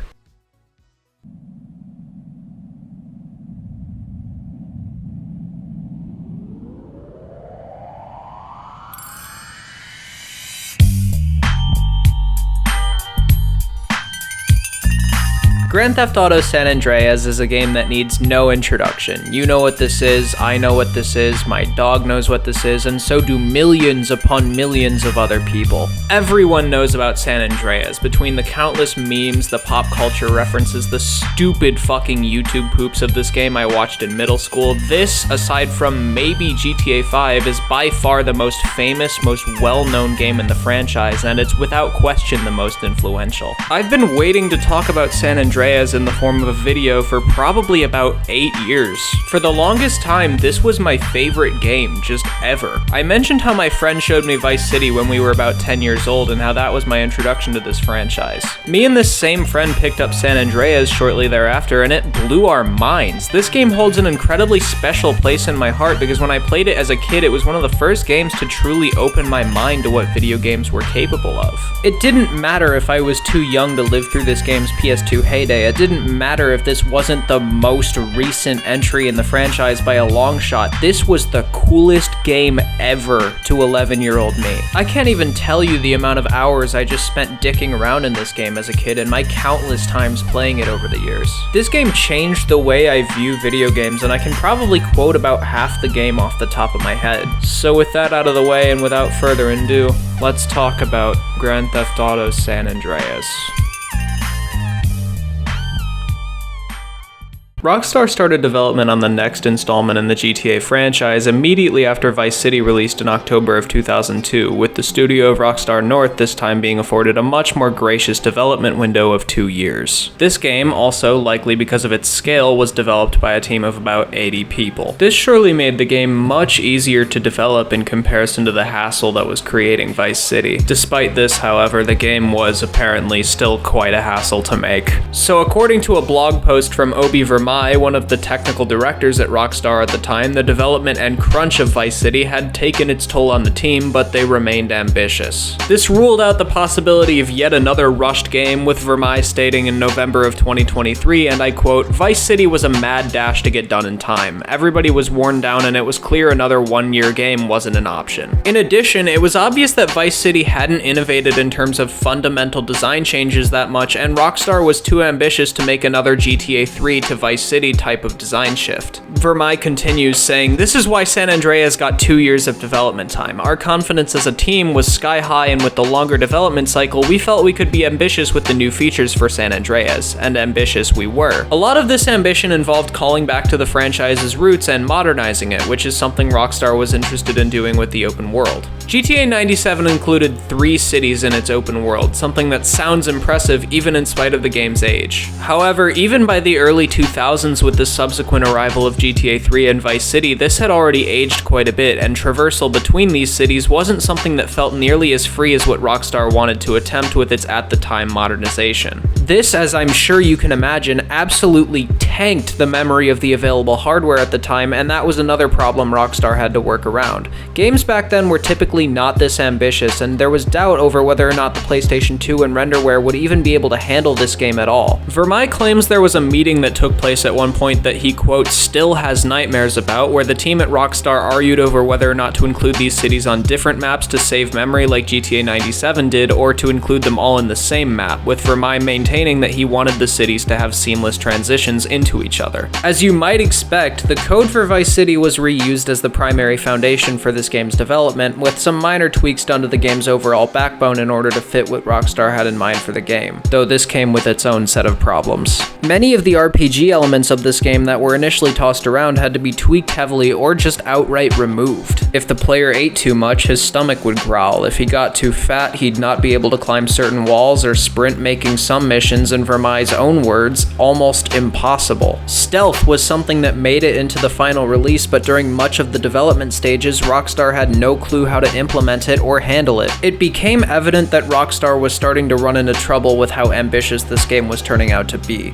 Revolutionizing the open world genre with GTA 3 was one thing, and then naturally building on it in a very short amount of time with Vice City was another, but it really feels here like Rockstar was trying to replicate the magic they had already gotten with GTA 3, and there was no guarantee it would work, with Rockstar already struggling with an abundance of ambition and overconfidence. The 3 cities combined with the middle portions of the map took a ridiculous toll on the map designers, although the team who worked on the game would increase substantially in size once the team for Manhunt would join following that game's release in November of 2003. This allowed development to become much steadier and less of an issue. There had been rumors of a variety of potential new GTA games releasing in the months that followed, though nothing was quite substantial enough to say for sure. Rockstar had been busy during this time, having just released Manhunt as well as Max Payne 2, and having other games in development such as Red Dead Revolver and The Warriors, a game that was delayed a year to provide additional development support, relatively similar to how Manhunt's team joined. This was before the internet was a hugely all-encompassing necessity in people's lives, but it was still big enough at the time to where people were talking about this game, even if very little was known about it by the end of 2003. Rockstar didn't do very much at the time to comment on these rumors, though eventually they would cave. On March 2nd, 2004, Rockstar Games officially confirmed Grand Theft Auto San Andreas to be releasing later that year in the the fall through Game Informer. A lot of the subsequent pre-release information about San Andreas would be revealed in the form of magazines, similar to GTA 3 and Vice City. Photos were revealed in said magazines and later online of pre-release screenshots and concept art for the game, including cars, a helicopter, an early look at CJ, and a frankly hilarious early look at concept art for Big Smoke and Sweet. What also became increasingly apparent is the scale of this game and what Rockstar was promising with it. At E3 2004, as well as in the June 2004 issue of Game Informer, Rockstar revealed that San Andreas wasn't going to have an open world to the effect of Liberty City or Vice City.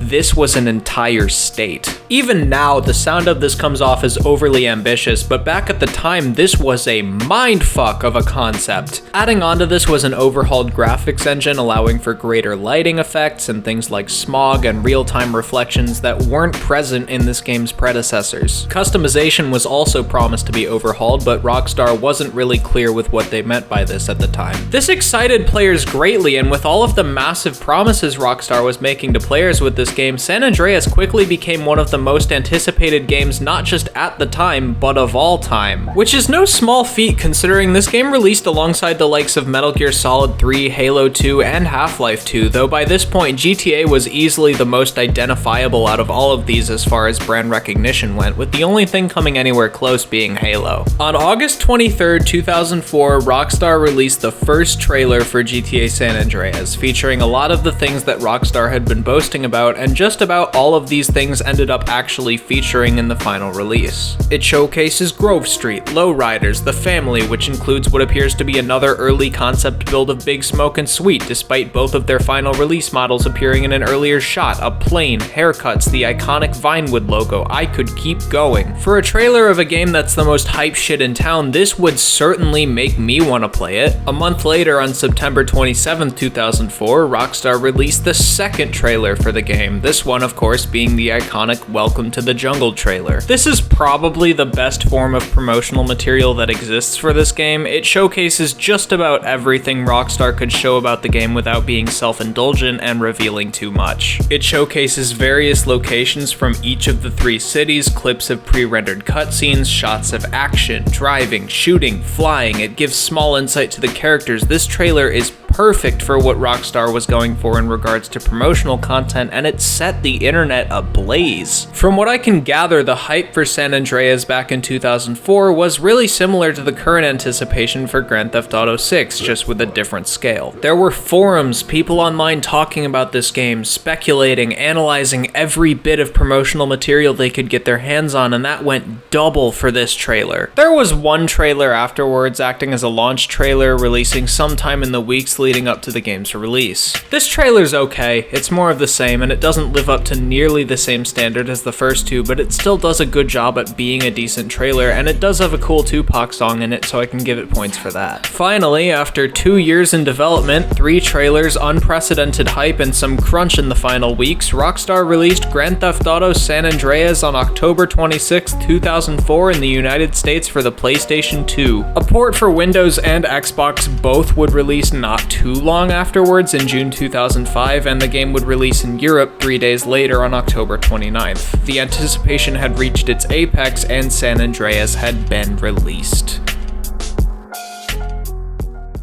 Much like its predecessors, when San Andreas released, people went batshit for it. It's no secret that San Andreas had one of the biggest launches of any video game to release ever. Once again, no small feat considering Halo 2 also released just a few weeks later. San Andreas went on to become the best-selling game on the PlayStation 2, with over 27 million copies being sold worldwide as of nowadays, and selling 2.5 million copies within its first day of sales. During a time where a lot of people still looked at video games as a time waster, this game put up all-star numbers. Major game review publications seem to really love it. IGN gave it a 9.9, and they started off their review with the tagline begging the question of whether or not this was the best PS2 game ever. The GameSpot review gives it a marginally lower score at 9.6, but still praises the game endlessly. A lot of the similar praises in these reviews from when the game initially released consist of the publications being completely awestruck at the scale of the game they were playing. playing. The general consensus of San Andreas upon its 2004 release was that people just couldn't believe that a video game this big really existed. We'll touch more on that soon, but it's a common theme for what playing this game at the time was like. Rockstar somehow managed to top the unreal mindfuck they had placed on players 3 years earlier with Grand Theft Auto 3, and its hype and delirium was something that still tops a lot of the hype of big games that come out today.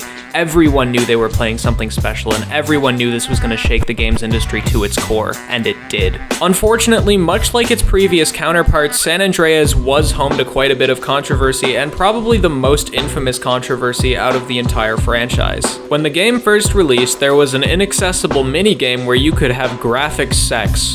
Yes, this was really a thing. There was an excitement meter and everything. Of course, it doesn't look too graphic nowadays because the game looks like this and games today look like this, but at the time, this was the best graphics got, and this kind of pissed a lot of people off. This was dubbed by players as the hot coffee minigame. Originally, this was supposed to be completely inaccessible to the player, having solely been included as an inside joke between the developers, but somewhere along the line, someone found a way to play it on the Windows version in 2005, with people finding ways to play it on the PS2 and Xbox versions shortly thereafter. This caused a ruckus so severe that the ESRB had to change the game's rating from M for mature to A for adult. Most retailers didn't and still don't sell adult games on their shelves, and a lot of these games were just straight up porn, which forced Rockstar to take these games off the shelves for a minute and edit the hot coffee minigame out before putting it back on. This caused the creation of the Family Entertainment Protection Act, introduced by 2016 presidential candidate Hillary Clinton, which called for the ESRB to enforce their ratings more heavily, although evidently this never really went anywhere.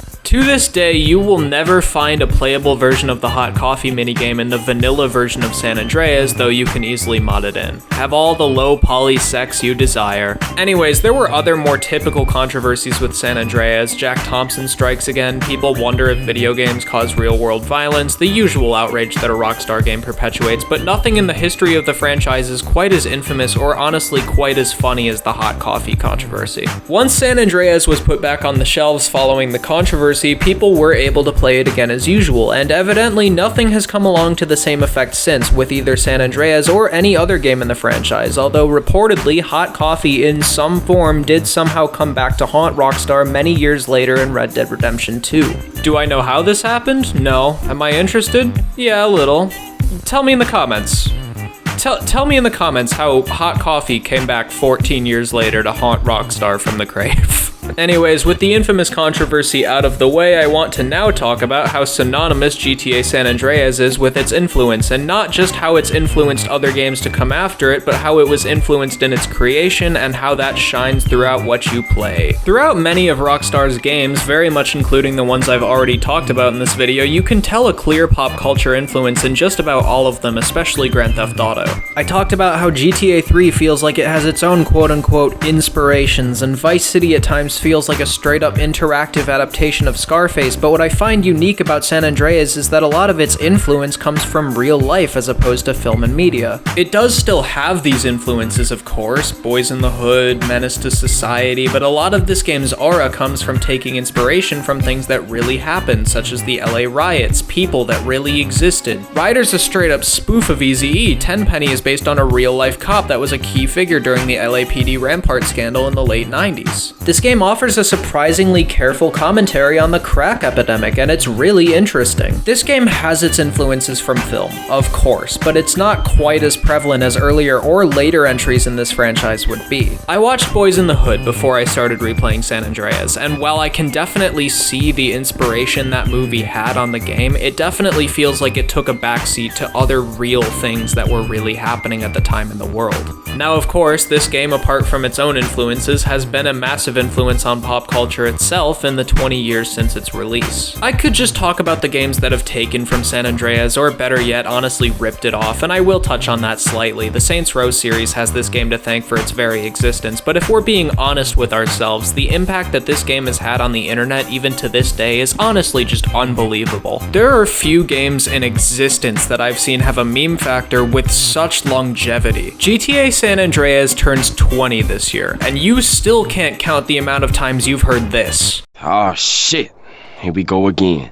You still can't count the amount of references you've heard to Big Smoke's Order or the stupid edits and YouTube poops of this game that are still made to this fucking day. What about the follow the train memes? This is without question the most referenced game in the franchise, and even more so than GTA 5, which is quite the feat. It's unbelievable that this game has had such a lasting effect on people for this long, to where now people who have never even played it are referencing it. I could keep on rambling about how this game has had a chokehold on the internet for longer than some of you watching have even been alive, but you get the point. This game's legacy still lives on through the internet, and while people have done a lot to preserve other games in the franchise through the same methods like Vice City and GTA 4, none of them equate anywhere close to how internet culture has affected San Andreas. Put this next to Minecraft, put it next to TF2, this is the internet's favorite game.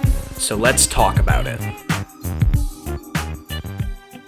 So now that I've arrived at talking about GTA San Andreas as a complete product, something I've been waiting all of this video to do, there's so much going on here that I almost don't know where to begin. I'll start off by talking on a technical level. I played this game through its original Steam port on PC, which I do not recommend doing. I was lucky, or perhaps unlucky enough, to have already owned the original version of San Andreas on Steam before Rockstar took it off the storefront. I had to seek out GTA 3 and Vice City on G2A to get their PC ports, and to my surprise, those games on PC actually have some damn good ports. They feel modernized, they control nicely, and aside from some frame rate issues, I had no real technical issues with them. San Andreas, on the other hand, was unfortunately a different story. It's no secret this game's PC port is ridiculous. It's unoptimized, there's loads of bugs unfixed to this day. Hell, I couldn't even get it working at first. I spent a whole day troubleshooting trying to get this game to even function before finally I was able to get it working after about 7 hours of troubleshooting it. If you want to play San Andreas nowadays, your best bet is probably just playing it on a PlayStation 2 or through an emulator. With that out of the way though, once I got it working, what a game this is. There's so much content jam-packed into this game, and it's honestly kind of bewildering that we managed to go from GTA 3 to this in the span of just 3 years. With San Andreas, Rockstar wanted to give the game more of a role-playing aspect, which makes this game, with all of its content, feel like an actual open-world crime sim. There are so many miscellaneous random activities you can do in this game, aside from the typical things that were present in previous games like taxi missions, vigilante missions, firefighting, and shit like that. Rockstar upped their game tenfold here. I'm talking burglaries, playing pool, gambling, dating, dancing with rhythm game mechanics. There's this one race you can do that I did as a kid that got me a shit ton of money. Basketball. You can play a fucking video game inside of a video game. There are multiple of these you can find. It almost feels easier to list off the things you can't do in this game sometimes. There was in-depth customization for CJ's looks. You could customize his hair, his clothes, give him tattoos, all with different places around the map giving you a wide selection of options. Different clothing stores give you different selection of products, different barbers give you different hairstyle options, different tattoo parlors give you a variety of different options there. This is largely taken for granted now, but for 2004 this was unbelievably impressive, and even later entries in this franchise would fail to offer customization on such a scale. This is bolstered by Rockstar in wanting to keep with the RPG elements that were building the backbone of this game, giving stats to the player. This is where the generally ambitious feel of the game's ambition at the time delves into being genuinely fucking outrageous. If you go to the gym often enough, you'll increase your stats for muscle. The more you sprint, the more you increase your stamina. If you eat too much, you start to get fat, but if you don't eat, CJ starts to lose muscle. You can finally swim in this game, and if you spend enough time underwater, you'll start to gain lung capacity. These aren't just cosmetic or for visual effect either. These have actual meaningful effects on the gameplay. Your stamina affects your running ability. The amount of muscle you have impacts the damage you deal in melee combat. If you get too fat, NPCs will start to comment on your weight, and it even prevents you from doing certain missions. There's a really good mission where you have to sneak out onto a boat, and you can't even start it unless you have a high enough lung capacity stat. This isn't even considering how your respect level with your gang is impacted by how often you recruit them, how often you pass missions, spend time with them, or even how much fucking green you're wearing. It's this level of detail that was so befuddling at the time, and it's something I don't think Rockstar even came close to again until well over a decade later with Red Dead Redemption 2. I haven't even brought up how this same skill level is applied to weapons and vehicles. The more you use a weapon and the more efficient you are at using it, the more your skill level for it will increase, which gradually increases your lock-on rate, accuracy, and general efficiency with said weapon. Driving skill will either allow or bar you from doing certain driving-related side activities depending depending on how high it is. It's so wild how this is all from a 20-year-old game that was building on the foundation of one that by today's standards is otherwise so bare. Weapons and combat in San Andreas has also been overhauled to make the general gunplay feel more efficient. Vice City had already improved upon GTA 3's combat, but San Andreas goes the extra mile, introducing an over-the-shoulder aiming feature to make gunfights easier to handle and more engaging to play. The PlayStation 2 and Xbox versions of this game also had an auto-aim feature, though I'm not sure if that was on the PC version and I just missed it, or if it's absent from that version entirely. The weapon sandbox is the best it had ever been up to this point, with such an amazing variety of weapons, from an AK-47 to a Desert Eagle to a fucking dildo. Vehicles in San Andreas handle probably the best out of any of the games in this trilogy, and there's a huge variety of them to choose from. This game has 212 land, sea, and air vehicles that control and feel distinct from one another. I will say most of the planes still control like shit, but with a good plane, the handling is a step up from how it was in Vice City. Of course, with such a vast amount of these vehicles, some of them are bound to feel the exact same. I'm not really sure what the difference is supposed to be between the PCJ and the BF400, but I digress. Something else I liked a lot while revisiting the game that I didn't really notice until now is how the vehicles and the way they look vary heavily depending on where in the map you are. Different places in the map contain different looking vehicles that you wouldn't find anywhere else, and it goes the extra mile to give these different parts of the map their own sense of identity. Police vehicles are the biggest example of this. The Squad Cars Police Department acronym is different depending on which city you're in, and if you're in the countryside area or the desert, what normally is a squad car is replaced by a state trooper-esque SUV. Once again, it's another thing that would totally get taken for granted nowadays, but at the time this was a crazy small detail. This, of course, nicely leads me to the map. San Andreas has a very big map. In 2004, this was mind-blowing.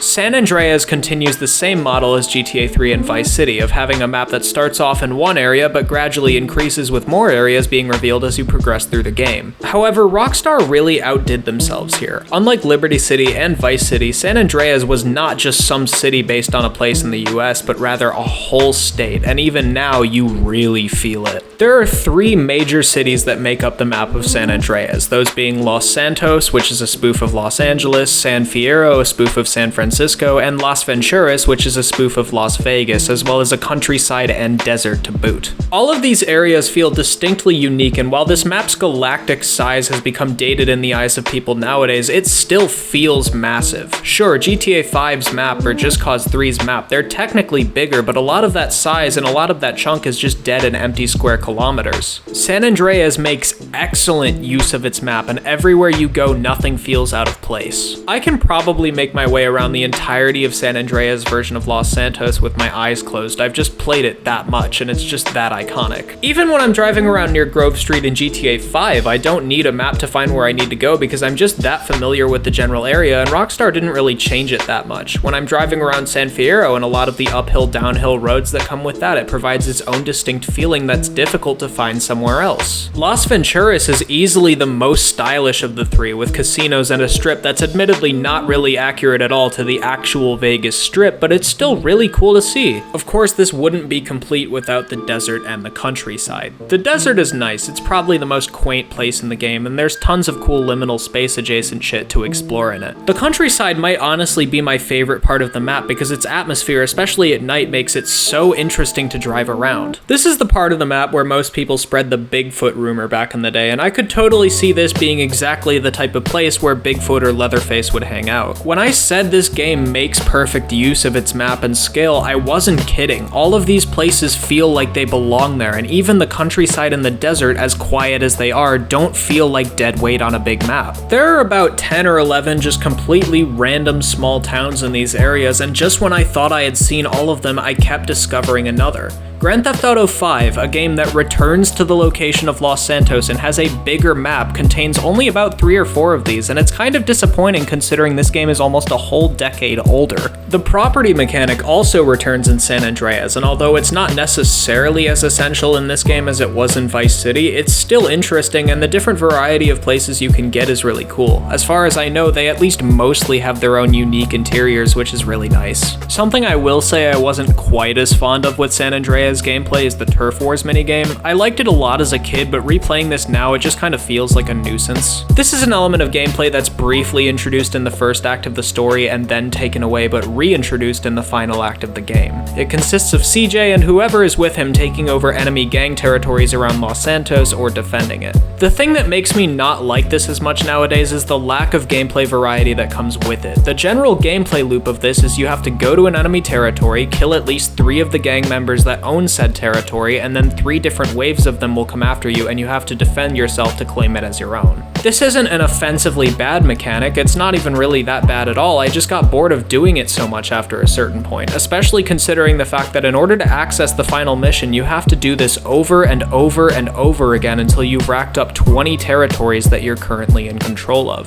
Another thing about it is how the enemy gangs can come back to try and reclaim the territory, which I honestly think is a cool mechanic, except it's so unbelievably easy to stop them from doing this because all you have to do is go to the territory that's under attack and mow down a bunch of enemy NPCs. It's not a bad aspect of the game by really any means, and games like Saints Row 2 have implemented this exact same mechanic to pretty decent effect, but the repetition and lack of overall variety in the gameplay kind of disappointed me a little, as I remembered this being one of my favorite parts of the game when I was younger. One of the other things that impressed me was the stealth mechanic. Stealth is introduced into GTA and San Andreas, and as you might come to expect, it's not exactly Metal Gear Solid, and the stealth missions, while fun, do feel kind of bare, but I didn't take this to be much of an issue. It's very bare bones, but it gets the job done. You even get a silenced pistol for these sections too, and it's not something I would have expected out of this game, especially considering how GTA up to this point largely had been so adamant on their guns blazing fucking kill everybody gameplay direction. The radio in this game is also pretty neat. I'll be honest, the radio in San Andreas by no means tops the radio in Vice City, but it's still really cool, and this game put me on a lot of good music when I was younger. Radio Los Santos defines the iconic scenery and nature of Los Santos perfectly, with artists like Ice Cube, Dr. Dre, Cypress Hill, Tupac, NWA, Compton's Most Wanted. The same can be said for KDST and its inclusion of classic artists like America, Boston, David Bowie, Heart, and this quality stretches across all of the stations. The talk radio once again returns in the form of WCTR, where you can come across a funny interaction between the host and Big Smoke. But all of this is just nothing compared to Radio X. This station is just fucking awesome, and it has such a cool selection of tracks by bands like Soundgarden, Depeche Mode, Stone Temple Pilots, Rage Against the Machine. I'll never forget playing this and hearing Cult of Personality and going, holy shit, CM Punk is in this game. My favorite thing about Radio X has little to do with its music though. The music is great, and this game did put me on Soundgarden as a kid, but its host, Sage, is the funniest person alive. The one thing this game's radio has over Vice City is that Vice City doesn't have Sage. I actually don't think there are many funnier characters in any video game that I've ever played.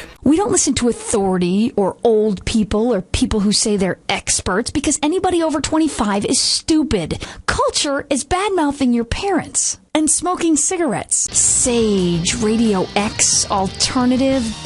God, I love crying.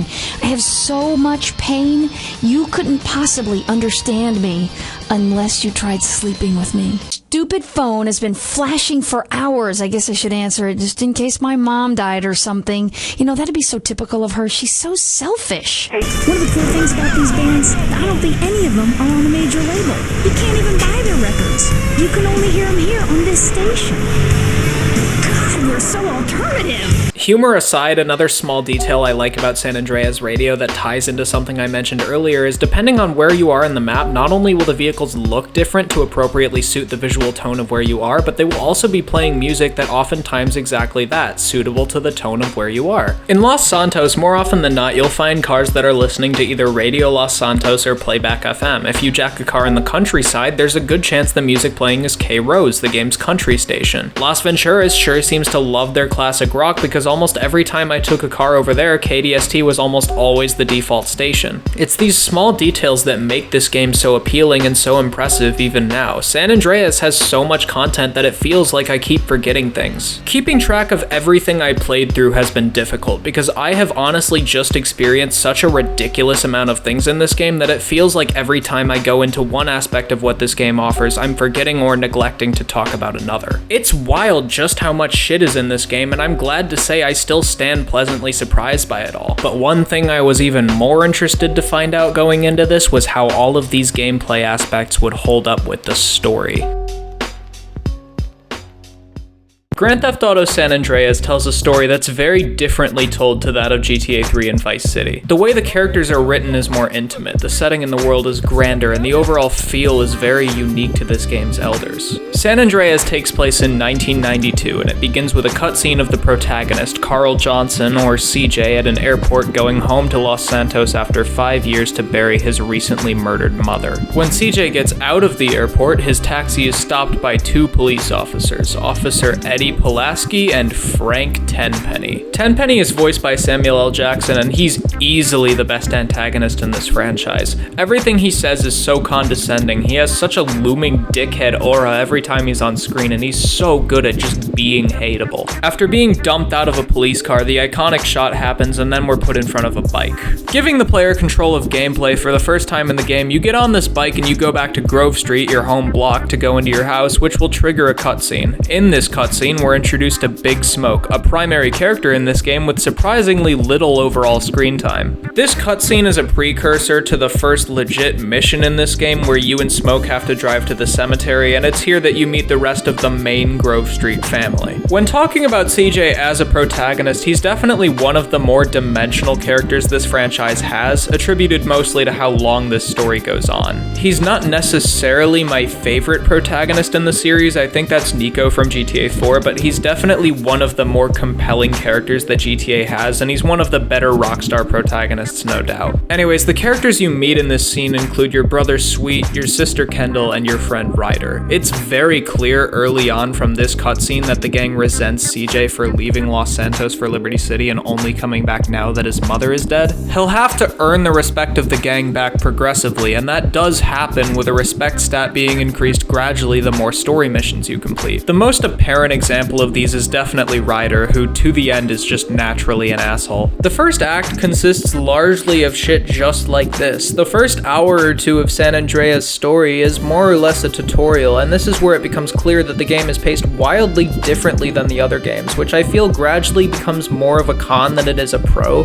but I'll elaborate on what I mean by that later on. It's in these earlier missions where the game teaches you elements of gameplay like eating to refill your health, customizing CJ's appearance, tagging other games' graffiti, the new gun combat system, how to pull off burglaries. Once you meet Caesar, you get to partake in the lowrider minigames, and it teaches you how to customize the look of your car. On top of all of that, while all of this is going on and while all of these gameplay elements are being introduced to the player, the story being told by this point in the game is quite captivating. It's a dramatic shift from Vice City, but Rockstar does an excellent job of defining the setting, the core game elements, the characters, the writing of a good antagonist. The first act of this game is nearly perfect aside from some slight hindrances, and I still love going back through it every time I do another playthrough. It's not completely flawless. The rhythm minigame on a mouse and keyboard is borderline impossible. Burglaries are also rather difficult if there's no thumbstick to just slightly nudge as to not make too much noise, and some of the missions that take place do feel a little reductive, but in all honesty, the rest of it is so good that all of these complaints feel like minor nitpicks in comparison. I know a lot of people hate Wrong Side of the Tracks for how punishing it is, but in basically every playthrough I've done of this game since I was about 13, I've beaten it on my first or second try without much of an issue basically each time.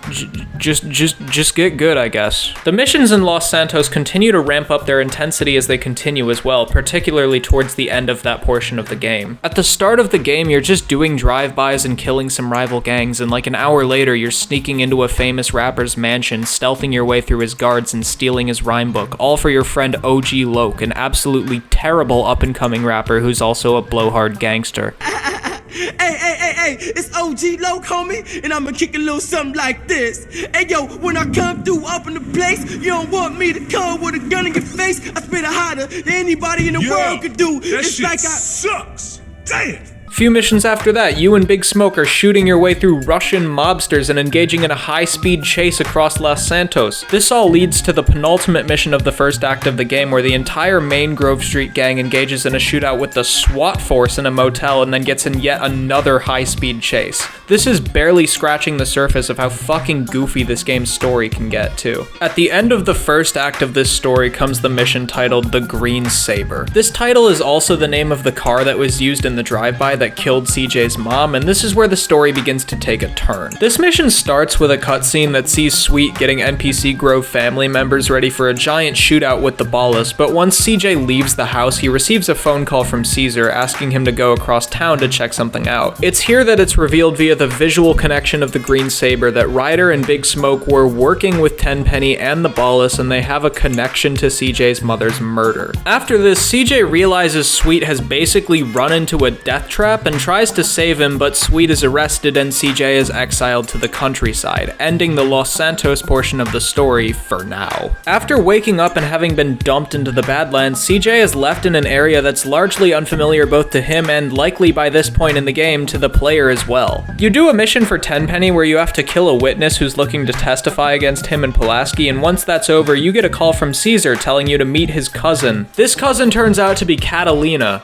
Yes, that one. As the first of various characters in San Andreas to have already previously appeared in previous entries in the franchise, Catalina returns from GTA 3 for a select number of missions where she quickly goes in and out of taking on a strange lover-type role to CJ. As I already established much earlier, you don't really get to know Catalina very well at all in GTA 3, so seeing San Andreas characterize her as a loud and permanently furious misandrist turned her from a character I was mostly just indifferent towards to one of my favorites in the series. The missions you do with her are honestly a lot of fun too. There's a selection of 4 different robberies or crimes that you can complete in really any order, and one of them includes my favorite cutscene in the game, simply of how ridiculous it is, and I've quoted it a billion times. After you finish these missions, she breaks up with you, and then when you next meet her, it's for a race mission, and oh my god, it's Claude. Yeah, Claude appears in this game, albeit very briefly for this one mission, and still doesn't say a single word. After you finish the race, Catalina will still call you at various points throughout the rest of the story just to cuss you out, and even calls you right after you complete the game while she's in the middle of fucking Claude just to taunt you. Hey, what's up?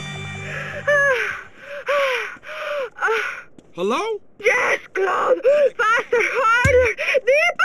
These calls never lead anywhere important, and they're clearly just included for comedic effect, but that works. They are very fucking funny, I can't lie. It's also in the countryside that you meet the Truth, or just commonly called Truth. I feel like Truth is a very underrated character. Despite being on the cover of the game and at least decently important to the overarching plot, he's still a character that I feel like people don't talk about or bring up enough. He's a hippie conspiracy theorist who has a van he calls the Mothership, and although he doesn't get a whole lot of screen time, he's still one of the better characters here. You do missions for him early on where you have to do things like steal a combine harvester and burn down his weed fields upon finding out Tenpenny sold him out, and then he directs you to San Fierro as the second major city in the game. Unfortunately, this is also where the game's story starts to lose me a little bit, as the world building and story beats of the first act in Los Santos, and to an extent the brief time you spend in the countryside, begin to take a backseat to what feels like Rockstar just making sure they've checked all of the boxes of what they feel like they should have included in the game. The time you spend in San Fierro is nice, the city itself is amazing, and the characters you meet aren't necessarily badly written, but this is where I feel like the overarching narrative and its pace begins to lose itself a little bit, and this is something that continues to dwindle in my opinion until the final stretch of the game. What I will praise, however, about the San Fierro section is that this is probably where mission variety is at its best. I felt like every mission I did in San Fierro was for the most part something new, and you rarely, if ever, feel like you're playing the same mission twice. The first mission consists of you picking people up to work in your recently acquired garage, but it also serves to the player as a tour of the city. Then you have to disguise yourself as a valet servant to plant drugs in a DA's car. Then you have to demolish a construction firm, and honestly one of the most fun missions in the whole game. Do missions for Woozy, my second favorite character in the game behind Caesar, including one where you have to sneak your way onto a boat and stealth around, surviving off of nothing but your wits and the weapons you pick up. So where the overall narrative starts to drag, I found the overall quality of the missions themselves and their variety to have increased greatly. This does not apply to Zero, however. Not at all. God, fuck this guy. Zero is a character you meet while recruiting people to work at your garage, who I only finally noticed on this playthrough was voiced by fucking David Cross, and he has some of the worst missions in the game. Easily. The first mission you do for him, I didn't think was that bad. You just fend off a bunch of drones, and it's really not that awful. The second mission you do for him, however, titled Supply Lines, is infamously horrible. From what I hear, it's tame in a lot of the re-releases of this game to come out in recent years, but on the original version of San San Andreas on the PlayStation 2, this shit was dreadful, and on PC, I had my own issues with it. Years and years of playing this game, and I still have no idea how the fuck to pilot this RC plane. Fuck you, Tobias Funke. After this, you have to head out to the desert and do some missions out there for a character by the name of Mike Torino in exchange for Sweet's freedom from prison. These missions eventually lead you to the actual worst mission in the game, that being learning to fly. As I've already stated numerous times over, flying has never been GTA's strong suit, and that goes triple for this. I understand why learning to fly was an essential mission for the game and its story, considering the numerous missions after this that also require you to know how to fly a plane, but my god, this mission sucks dick! A lot of different vehicle schools are included in San Andreas, such as driving school and of course this, but this one is required to progress the story, and it's really just too fucking much. Across 10 different courses with a plane and a helicopter, you have to complete various challenges properly and efficiently. The problem with learning to fly isn't necessarily that it's unfair for what it asks out of you, it's just dumb that it asks what it does out of you with the plane that you have. This mission will break you, and after completing it, I felt like a warrior. Your reward for completing this ghoulish hellspawn of a mission is that you're allowed to go to Las Venturas without being shot to death by police officers, where there are 2 main sets of missions. The time spent in Las Venturas is by far the smallest amount of overall time spent in any of the 3 major cities, but there are still some really cool things that go on here. The trend that San Fierro started of the story dragging but the missions banging continues here. There's a heist mission along with various setup missions you get to do for Woozy. This, from a gameplay standpoint, is one of the most fun parts of the whole game, and I usually, for whatever reason, whenever I do playthroughs of San Andreas, don't end up doing these missions because they're completely optional. That's a mistake though, because while the quality of some of these heist setup missions does kind of vary, the actual heist itself, once you finally get to do it, fucking rules. The other main set of missions here sees you reuniting with some old faces. Truth sends you out to the desert to meet Kent, Paul, and one of the members of Love Fist, which leads you to meet Ken Rosenberg again. He's definitely a lot worse for wear here than he was in Vice City, but I do think he's a lot funnier in this game despite the brief overall screen time he's given, and there's even a reference to Tommy Vercetti in one of his missions. This will lead you to do 2 missions for Salvatore Leone. The cutscenes to start these missions feel like a reunion tour of sorts, as there's characters that are prominent at some point in this entire trilogy all in the same room. The first mission you do for Salvatore honestly kind of sucks, with you having to catch up to a jet of hitmen and a dodo, which, like, yeah, fuck you too, Rockstar. But the second one sees you fly into Liberty City for 1 mission only, and it's honestly really fucking cool. Even if you don't get to explore it, it's still a really nice moment in the game. Getting into a shootout inside of St. Mark's Bistro is honestly one of my favorite parts of this portion of the story. One of the missions I have to talk about before I go into this game's final act is Black Project. One of the most well-known missions in the game, Truth sends CJ into Area 69, which, yeah, is this game's version of Area 51, and sends you to gun down a bunch of armed personnel in order to steal a top-secret government project, which turns out to be a jetpack. Yeah.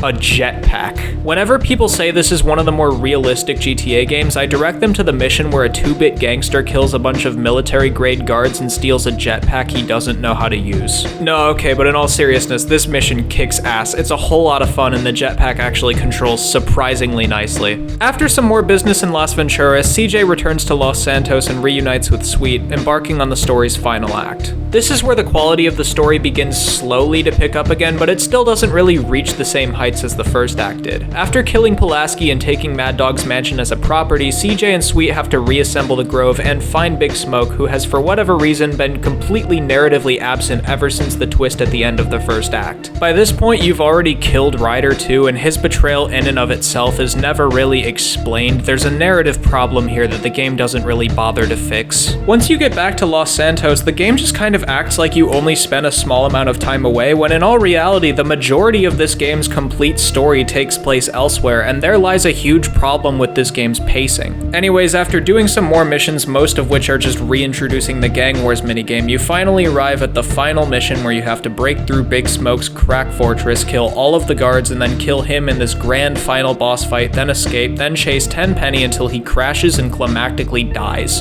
all in one mission. This is the one mission in this whole trilogy where Rockstar decided to include a checkpoint about halfway through, because doing this whole thing in one go for some people was just too much, and I can't really blame them. There is a lot that goes on in this mission. This is it though. In spite of the narrative issues that come with San Andreas' story, the scale of this final mission still feels earned, and it's probably the best mission in the game in my opinion. Now that I've just described a fair chunk of the story while replaying it, I definitely enjoyed it, but what became glaringly apparent to me was that San Andreas does not have a flawless narrative by a damn sight. I loved this game's story as a kid because of its themes of brotherhood, family, melodrama, and the way it was so character driven, and I do still think this game does certain things with its story amazingly. The character writing in this game is off the charts for the most part, but what took me by surprise was how much of it I also wasn't very fond of. The pacing of San Andreas is very all over the place, as is its tone. These issues become apparent kind of alongside each other, and they gradually rear their heads the more the story goes on. GTA 3 and Vice City are both probably about 15 hours each, give or take, and San Andreas is double this, plus even more if you're trying to fully 100% it, and you really start to feel it the more you play. The first act of this game's story in Los Santos, as I've already described, is fantastic. It has a really nice and well-rounded story with a good setting, a fantastic cast of characters, and the countryside portion carries some of this over, but by the time you get to San Fierro and especially Las Venturas, the game really starts to take on a mind of its own, and Rockstar keeps trying to juggle more and more subplots on top of one another until eventually it feels like you're playing 4 different stories in one.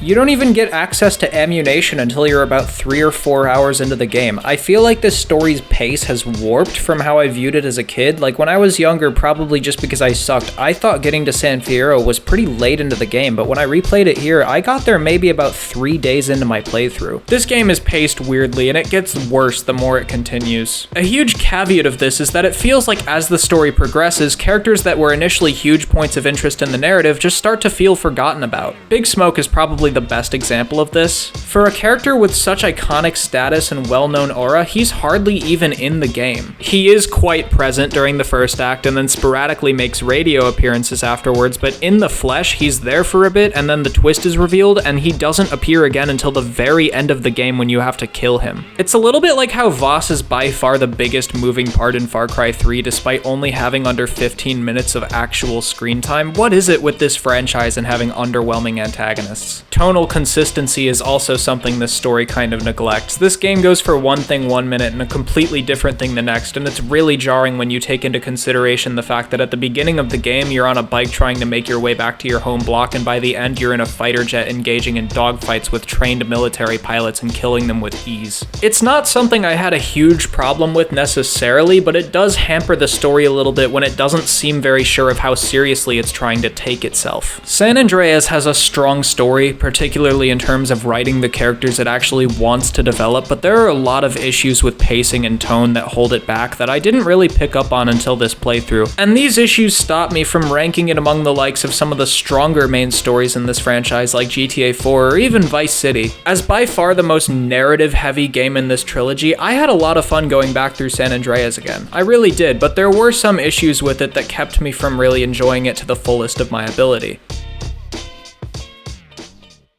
After replaying San Andreas the whole way through for the first time in a long while, I had a lot more to say about it than I thought I would, and I already knew damn well I'd have a lot to say. This game is still one of my all-time favorites, and it's probably still my favorite out of this trilogy, and going from GTA 3 to Vice City to San Andreas back to back to back was something that was at times a grueling task, but the best moments of this game alone made it all worth it. I will say, I was honestly quite surprised by some of the things I didn't like as much this time around. This was a game I swore by as a kid. I would deck anyone who criticized this game to the slightest degree. Not really, but like, yeah, you get what I mean. However, now that I'm older and a little bit more critical, especially of things I like, I've come to realize that this game simply isn't perfect, and that's okay. I still really love this game, and I had a blast replaying it, and I'm honestly still blown away by how much fun it is to this day. While dated in some aspects, I still think San Andreas mostly holds up, and I could easily recommend it, especially if you've never played it. With the aftermath of San Andreas releasing, I still think in many regards that Rockstar has yet to top themselves with what they did here, a game that was released 20 years ago.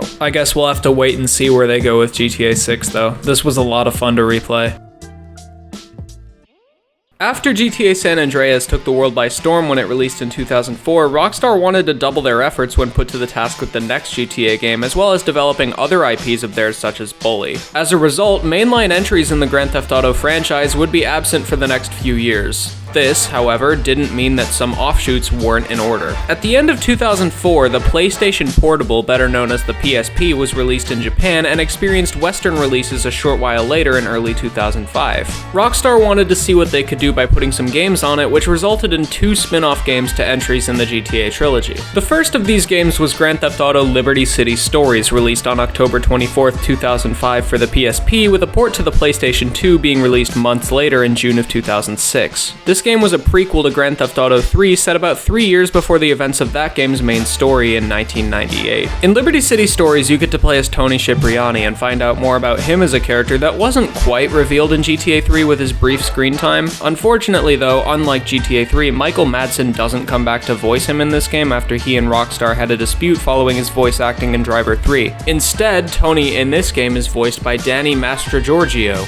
I hope I pronounced that right. The premise of Liberty City Stories consists largely of Tony working under the Leone family after coming back to Liberty City following an exile spent after murdering someone. This premise does sound a lot like Vice City, but this game does an alright job at differentiating itself. Liberty City in this game isn't really any different to how it was in GTA 3, but it's still cool to see that in 2005, players were able to take this on the go. This game also plays really nicely. After GTA 3, I was worried that this would suffer a similar fate despite being made on more enhanced technology, but this game's vehicle handling and combat feels a lot more akin to something like San Andreas, which I'm really thankful for. I didn't do a full replay of either of the spin-offs like I did the main trilogy while making this video, I'm saving that for another day, but from what I did replay, Liberty City Stories is a lot smoother than I remember it being. Also, that main theme is a banger, just listen to it. For a game that was released initially in 2005 on an at the time relatively new handheld system, I can't help but feel impressed with how well Liberty City Stories performs and how well made of a game it is. It even had multiplayer, which I've heard was really cool, but I didn't get to play it, so I can't really be the judge of that. All I'm saying is that for the relatively brief amount of time I spent replaying Liberty City Stories, I was quite impressed with how well it held up, especially in comparison to the game it's a prequel of. But of course, this was the first of 2 spin-offs, and there's one more. On Halloween 2006, Rockstar released Grand Theft Auto Vice City Stories onto the PSP, with a PlayStation 2 port being released in March of 2007. This game followed more or less the same format as Liberty City Stories did, but with it being copy-pasted into Vice City. It's really cool to see too, this was the final 3D era game in the franchise, and while San Andreas is commonly looked at as more of that era's culmination, this is more than a fitting end for a defining time in this series. Set 2 years before the events of Vice City in Orwell's 1984, you play as Victor Vance, brother of Lance, and the guy who gets killed in the drug deal in the opening cutscene of Vice City. I will say, I don't like Vice City Stories quite as much as Liberty City Stories, mainly because as cool as some of the aspects of this game are, especially how property management was radically overhauled, I can't say I was a huge fan of how repetitive this game was back when I first played it, and that really didn't change during my half replay, half memory refreshment. We've established that Rockstar has a lot of issues with repetition in their overall mission design, something that has followed them throughout basically every game they've ever made, but it's at its absolute worst in Vice City Stories. After a certain point, it feels like every other mission is doing the exact same thing and stealing the exact same truck and the exact same bike, and it just gets tiring after a while. Thankfully, it's not a super long game and you can probably get through it in about 10 to 15 hours. It's not a bad game at all, it's just probably the most repetitive game Rockstar has ever made. Nevertheless though, the prospect of Liberty City and Vice City being portable open worlds at the time was really cool to people, and while the next entry in the franchise would be moving everything into full HD with the release of Grand Theft Auto 4 in 2008, Rockstar still had some interest in preserving their old games, starting with one of their oldest.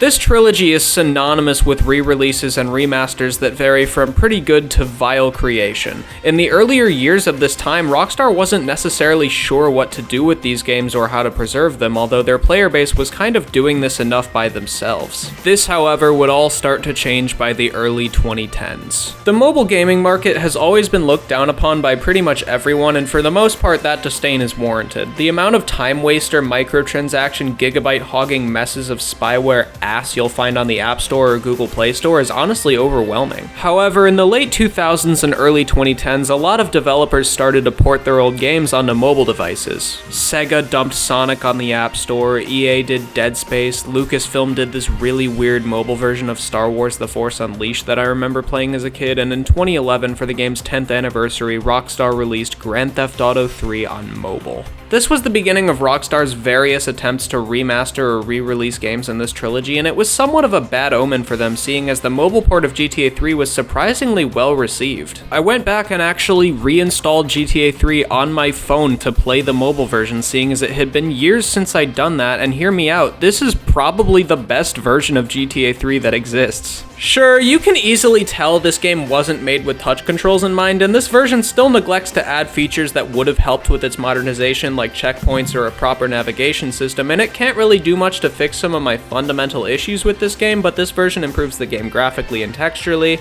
it's smoother, it finally includes an actual in-game map, there's an autosave feature. It's actually kind of baffling how much better this version of GTA 3 is than the versions of the game that existed in its prime. Aside from its frustrating controls in combat due to mobile touch controls, this is a great port, and on top of all of that, it's portable. This is a portable version of GTA 3 that fixes a lot of what I hated about it while I was first replaying it. Of all of the games to come out of the wave of acclaimed console games to be haphazardly ported onto mobile devices, this is definitely one of the better ones, and it was good enough to where Rockstar felt comfortable giving Vice City the same treatment for its anniversary the following year, as well as Max Payne and San Andreas in 2013, a mobile port of Liberty City Stories in 2015, and even Bully in 2016. These mobile ports, while not completely perfect, often buggy and controlling in a difficult manner, particularly being the issue with the mobile version of San Andreas, are some of the most polished ways to play these games. There hasn't been a mobile port of a GTA game since Liberty City Stories in December of 2015, but these ports are very underrated and offer more than just being a tacky re-release, giving the player to a degree proper modernization, things that weren't present in the original game that help modernize it, and overall they're still just fun to play. And while that is the case, a lot of the infamy with the various remasters of these games starts with one thing. In 2014, rumors started to swirl that Rockstar had recruited small developer Wardrum Studios, later rebranded to Grove Street Games, in order to develop a remaster of GTA San Andreas for its 10th anniversary to release on the PS3 and Xbox 360, with Rockstar eventually confirming this themselves 3 days before it hit the shelves. This remaster was the original controversial GTA re-release. People fucking hated this version of this game. It was ridiculed for being buggy, weird pseudo-enhancements that just made the game look worse, among other things. This remaster, in quotes, was basically just Wardrum Studios porting the mobile version of the game onto the Xbox 360 and PS3 and calling it a day. I actually have owned this version of the game for several years, and I didn't really remember it being that bad in my experience, although I hadn't played it in a long time. With that said, I actually decided to turn on my 360 and play it to see if it was actually as bad as everyone says it is, and sure enough, this is significantly worse than I remember. I don't have a capture card for my 360, so I sadly wasn't able to record any of my own footage for this section, but I played from the beginning of the game up until just past the wrong side of the tracks, and in that time I encountered a plethora of bugs, ranging from texture errors to the wrong NPC models showing up in cutscenes. Rockstar doesn't fix the worst handshake in the history of mankind. The lowrider mission on my first attempt, the prompt actually disappeared from my screen, causing me to fail the mission. This quote-unquote